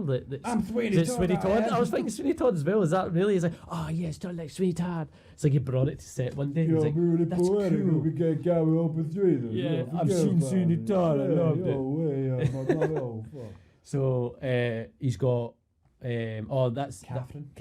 Catherine's hand actually came and pressed the self-destruct button. They made her hand touch it slowly to foreshadow that she was there. Like they grab it, you see, the old man grabs her hand. Yeah. I'm gonna get you to push the self-destruct button. You're gonna kill us all. Right, now you've committed suicide and mass murder. You should maybe press the button. Shut up. So the English guys like talk about, I would have liked to rape your sister in front of you, but I guess I'll just have to settle. We all have a living in this. And one guy, this guy comes out of nowhere. Some random husband just starts. What was he doing while we were talking? He just he comes over and takes the gun off him first, which is so weird. As if he's like an assistant, like, I'll get that for you, sir. As if it's like what you have in a restaurant and you have those wet towels to wash your hands. He's like, he comes over and like takes it. What intern can take my pistol? Yeah. It's like the guy. It's like the women they get to hold the numbers up. He passes by so elegantly. Yeah. So that was a thing as well. Like Stallone drops the gun immediately because he's got his sister. But Kurt Russell's like, I've got a fucking shot. I can fucking shoot. He's got another laser sight, a massive laser sight. He's like, you motherfucking gun does my sister. And he's like, guys, you know well. I only want to focus, so I don't really care. I'm not that invested in this. I only just met her. But he's like, you know well as I know, if I put that gun down, we're both dead. but when the English guy is doing that, it's the exact same setup as Street Fighter. The screens are what he's been broadcast on, and there's no visible camera, but he's just to the right. He's just to the right of the screen system point. Yeah. And see when it shows you that he's holding her, his head's up. And then it pans over to him, his head's down, and just goes like slow head reveal. It's like, did you put your head down when they turned halfway? Oh, it's so stupid. It's so dumb. And look slightly to your left. Don't fuck up the lighting that director guy did. Don't make a sound because I'm behind them and I want to reveal that I'm actually in the same room from while they watch the TV. So don't make a sound, Catherine. Catherine, you're ruining this. So he's Oh my God, we forgot my favourite part. When they get into the main room of the bad guy, like the lair that we've been watching the whole time, but they've not seen the lair of the main fucking old senile cunt. There's a drawing on the table. Oh, it says boom, and it's like coloured crayons. Why? That was my grandson that did that. It's like don't worry. It's like, you know, the bit where the Chinese guy in the syndicate were saying, "Don't worry, we're ready." You can see the old guy like quickly going, just things are working. This is what I was working on. It's something really cool. It's going to be really cool later on. This is what I was working on earlier, you guys. He's like, I don't know if you got a chance to notice on my artwork that I left at the table. It was just a doodle. Yeah, he's so fucking senile, like I said. Yeah. It's like actual 3 different colours of crayon, and it says the word boom in capital letters with a big explosion. It's like, oh my God, that must be like the countdown he was talking about. So, and then it reveals the ponytail guy's got his sister. So then he throws his sister, like, I don't know why. Throws against the wall. And then they fight one each. So they can fight one each. That's the reason this random guys came out of nowhere that's not been in the other henchmen. As if they went, oh shit, like who's shit, we need to think of something else. The guy he starts just karate's glass constantly. He puts his foot through glass, puts his fan through glass. He's fighting Kurt Russell, and then the British guy's fighting Tango because obviously he had his sister. Henchman. English henchman. And then they defeat them. I don't know what they do. Like he puts a grenade back. I checked out at this point. He puts a grenade back, and so an English guy's like trousers. Yeah, he just goes, push him down, yeah, fuck you, and then like that. Remember Hiroshima? Pushing down the stairs. But see me pushing down the stairs, I froze it. And see me pushing him, I sent him before. Pushing down the stairs, he's like lying like that, and it's like 5 feet in front of them. It's like in the corner, there's like a wee explosion going up because obviously they can't fucking. Oh, but it's meant to be. Yeah, but by the way, it's fucking close. It's like to the actual stuntman. Like it's so fucking close. And there's hundreds of like stuff like blow up. Yeah, like it's so fucked. He's getting stunt stuff wasn't really like safe until 2000s. I don't think he's dead. So now British. So they've killed the two last henchmen. Everyone's dead apart from the main villain. The main senile villain is got this fucking sister again. I know. How did they go get her? I don't know. I didn't even see that bit. But oh god. Oh wait, it was Kurt Russell that was fighting fucking English henchmen. I don't know how that happens because he wasn't. He definitely what? No, you're right. Yeah, he was. That makes no sense. Well, we kind of fucked that one. Who cares? Who cares? This is the end. We're just trying to get over the line. We're just trying to get at the end of this. Yeah. Kurt Russell's was amazing. So, every film. I love Kurt Russell so much. So then, like this big elaborate fucking like glass maze. Yeah, why has he got that? Why has he got that made? Like, why is that human size? I get it for the mice that you had earlier. Why have you got a human version of it? Yeah. And it made he look. And so they're talking old. to each other, like whisper. He like the guy's doing like his classic monologue. But then he says like, what is it? He says, you know which one it is. You can see it. You're talking about the scene that like he's seen now. What's it? He's getting his teeth in. Oh yeah, he says something really weird, like he's trying to be like line, it's just really when the great sorcerer comes to ride against your name, he'll mark not how you like finished, it's how you played the game. Aye. How if you won or lost. It's like, what are you talking about? But then he goes, so see now. Then he goes, what a lot of bullshit. He contradicts his own point. Yeah. And sorry, I make fun. He's talking to himself. He's looking at the mirror. He's forgotten which one he is. I'm the hero. He's forgotten which one is real in the mirror. But so there's multiple ones of him, so they don't know how to shoot. That's the point. They're kind of like watching him. Yeah. And then he just kind of.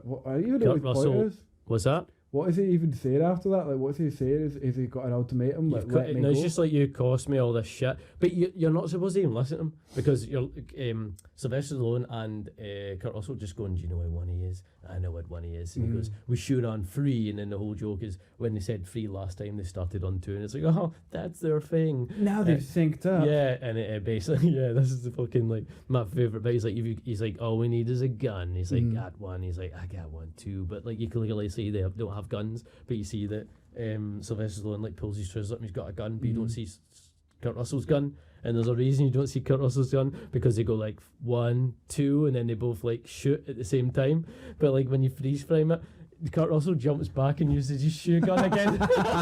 No way. There's just a freeze frame. He's like, if you're like his balls out squatting up with his gun just like exploding. I didn't even catch that. Oh, that's to say we'll kneecap him. That's what they say. Oh, like, we'll take him alive, and then they both headshot him. They go, oh look, my aim would look. Yeah. He lies on the floor, puts his foot up. It's so ridiculous, like. And they both headshot him like perfectly.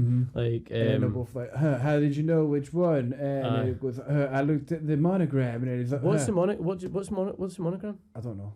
I get the ring, but I was like, I paused it and looked for it. And I'm like, I have no idea what Kurt Russell just winged it. But he was like, no, his ring was in the wrong hand like before. But then that makes no sense because they hadn't seen him before. No, but they're sitting saying the ring the ring will be on a different hand. Yeah, I know that, but they didn't know what it was previously. Do you get me? But he's probably just sitting going like that. Wait a minute, I'm in a lot of mirrors. Right. And then he's just going like, there's only one version of him that has the ring on that hand, so that must be the version. Right, I get you. Yeah, that makes sense. Okay, fair. Because I was just podcast. like, and then and Kurt Russell's going, oh, we're so smart, like, because we figured it out. We're both pretty clever in our own way. Yeah, and they just ignore like the system. Don't like say you're right. Blah blah. He's like, oh, she's coming to, and she get no lines. She says nothing. Is like, you okay? Yeah, she's coming to, fucker. Yeah, I know. Get her moving. We gotta get out of here. And he goes, just run out. It's like 30 seconds. Like we gotta run, and then we're running, and like her tits actually come out, like when she's running, like outside. Yeah. Let's zoom in on that, please. Let's see those tits. Can we get a close-up frame of those shits? It's that guy with the magnifying glass. Can we enhance that image?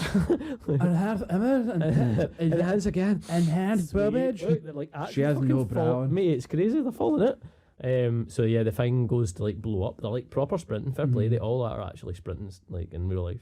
And they both like dive and expecting like this big explosion. And see, obviously, because they can't afford it, you can clearly see it's just a trench in front of the building. The building's not touched. It's just explosions in front of it. Aye. But that's the way you're meant to do it, though. That's the way you're meant to do it. It's Aries. Yeah, but you're supposed to explode it to at least hide that.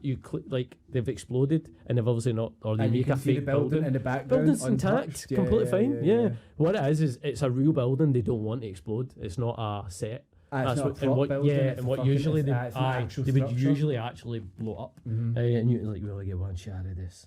But yeah, they're all okay, and then they're just making again wisecracks like, I'm going to fuck your sister. Yeah, I can't wait to fuck your sister. Yeah. I can't wait to be smarter and have more money than you. Yeah, and again, this is like proper, like Stallone is just not his character again anymore. It's just Stallone. He just can't pull off a fucking like clever. He's not even trying anymore. Guy. He's forgot. So he's just like, oh, you're a fucking idiot. You're a fool, and you'll never date my sister. Even though she's like right there, she doesn't get any lines. She's like that. In the middle of them, you boys, and then she's like, you work so well together. It's like, you've never seen anything. Like, you literally never seen anything. Well, I can't wait till I'm in Desperate Housewives. Yeah, and they didn't work together. Well, they only worked together to escape, and that was basically it. Yeah, they've not like pure grown since the start. Yeah, exactly. There's no arc. They're both. From the they were both smug dicks. Still both the same way. Like, yeah, exactly. They're both smug dicks that are at each other's throat all the time, and they still are. It's like, but they like each other now. But then at the end of that bit, they finally get a high five, and you're like, That's finally so high five, and they don't even high five, they just clasp hands and hold it. They hold it and smile at each other. It goes back to their faces, and there's just a pure awkward like linger on Stallone, like. Yeah. And do you know what I noticed as well? I checked it. Do you know what fucking Kurt Russell does? He high fives with the arm that has the hole in it. It's like it's so stupid. And then it does a match cut, which is it zooms in on the hand and then zooms out in the hand, and it's in the newspaper holding hands. So the director's like, let's just wrap this up. Like let's not show them how to prove their innocence and blah blah.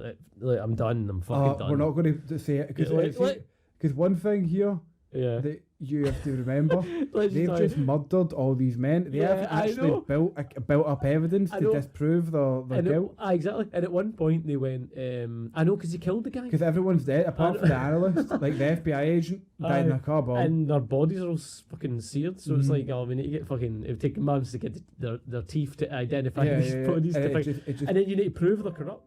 It just comes up at like the end, them high-fiving, you just expect it being like... Yep, done. Do you remember that there was real tunes like throughout it as well when they were doing things and like running about? There was like a Beverly Hills kind of cop. I don't know when Beverly Hills came out, but the tune was like do like, you know, Axel F. It's like that. It's like they're fucking playing something. They're trying to copy it and do that. And it's like, it's a buddy cop drama. This guy, like, he doesn't play by the rules. None of them do, but this other guy does. But he doesn't at any point play by the fucking rules. Like Stallone. That's all fucking, like, the whole point of his character supposed to be work alone. Straight. That's the only thing that they stick to. They're basically licensed vigilantes. I know. Exactly.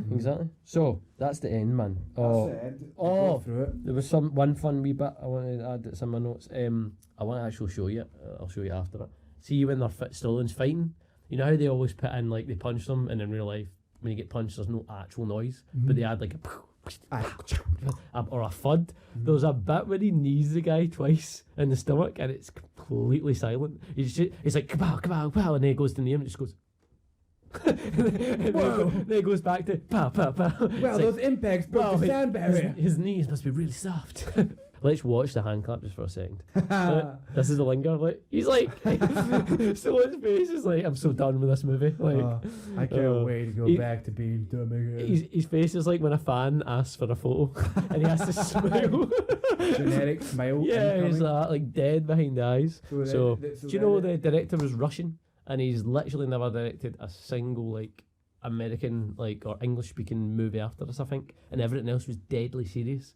And when he directed this, he ended up getting fired, and I don't know why they put his name on it, because I don't know how much he actually done, because he wanted a serious, and you can totally tell. See when you see the poster's so serious. Like the poster looks like they're framed, they're on the run. Like it just looks like. Do you know what it looks like? You know that film Harrison Ford, The Fugitive? It looks like it's going to be like that, and it just fucking isn't. Like the end.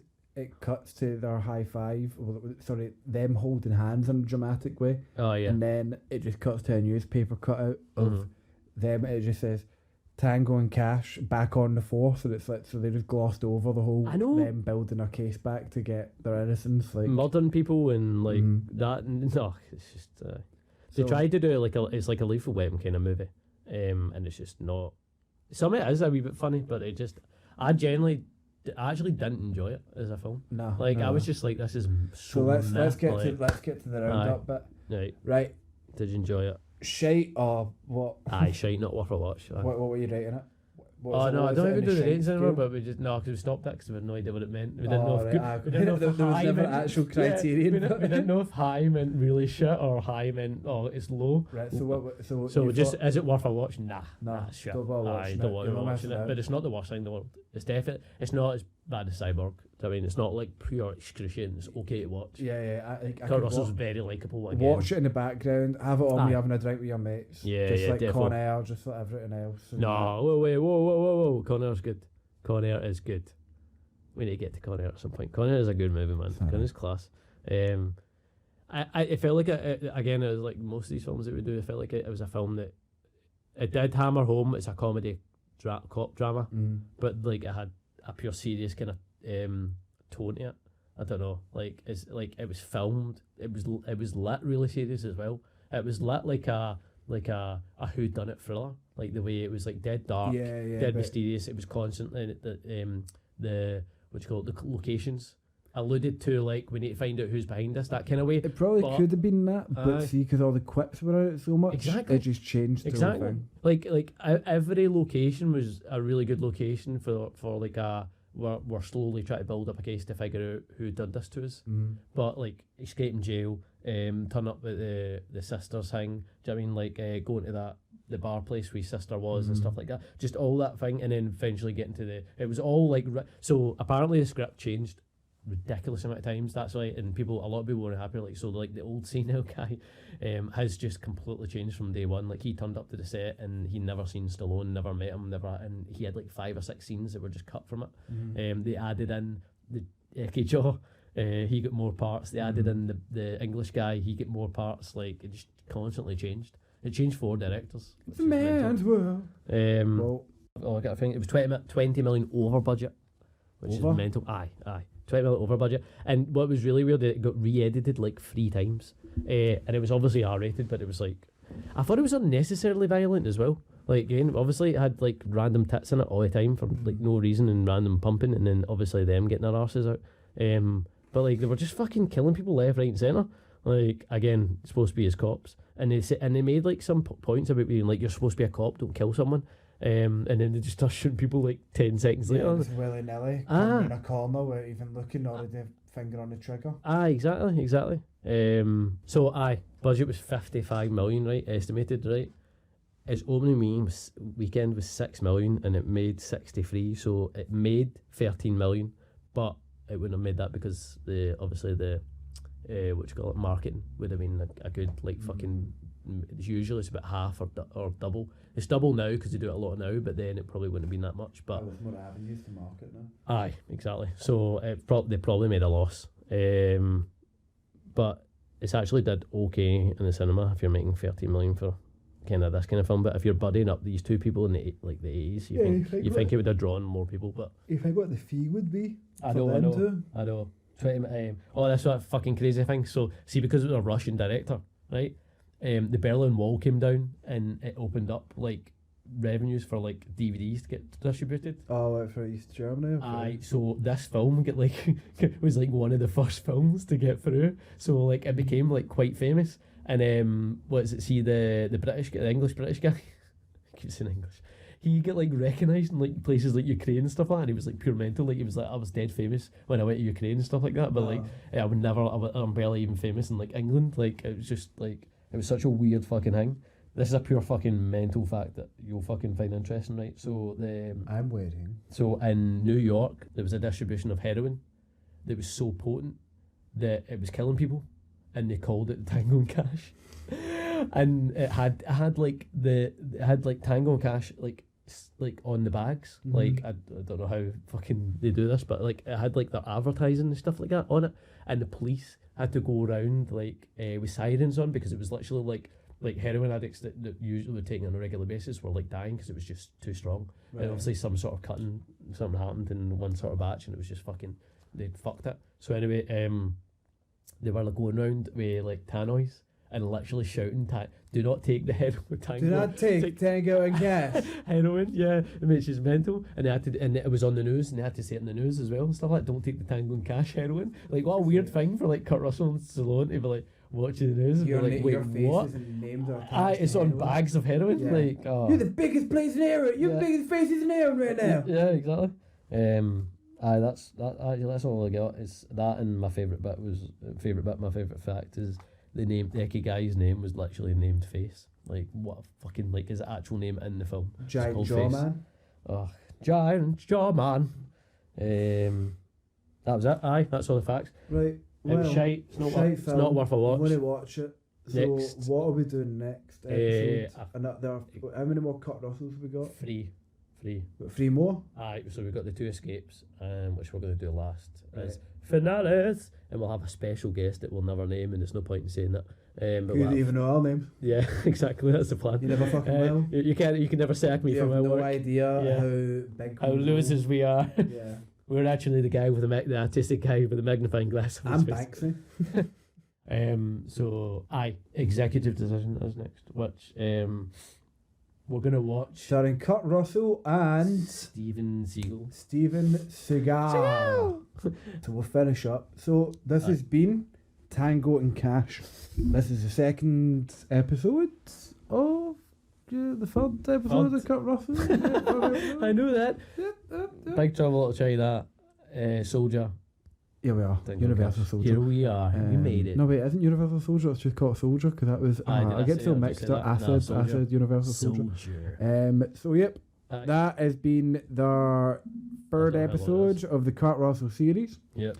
Wasn't that great, guys? But, not our fault, the film was shit. Not our fault, the film was shit, and we can only work with what we watched. You can't blame a creative. You can't blame a creative, you just aren't smart enough. It's a process. Okay, I'll see you next time. Yep, thanks. Take care, bye. Bye. I think I shit myself. Well done.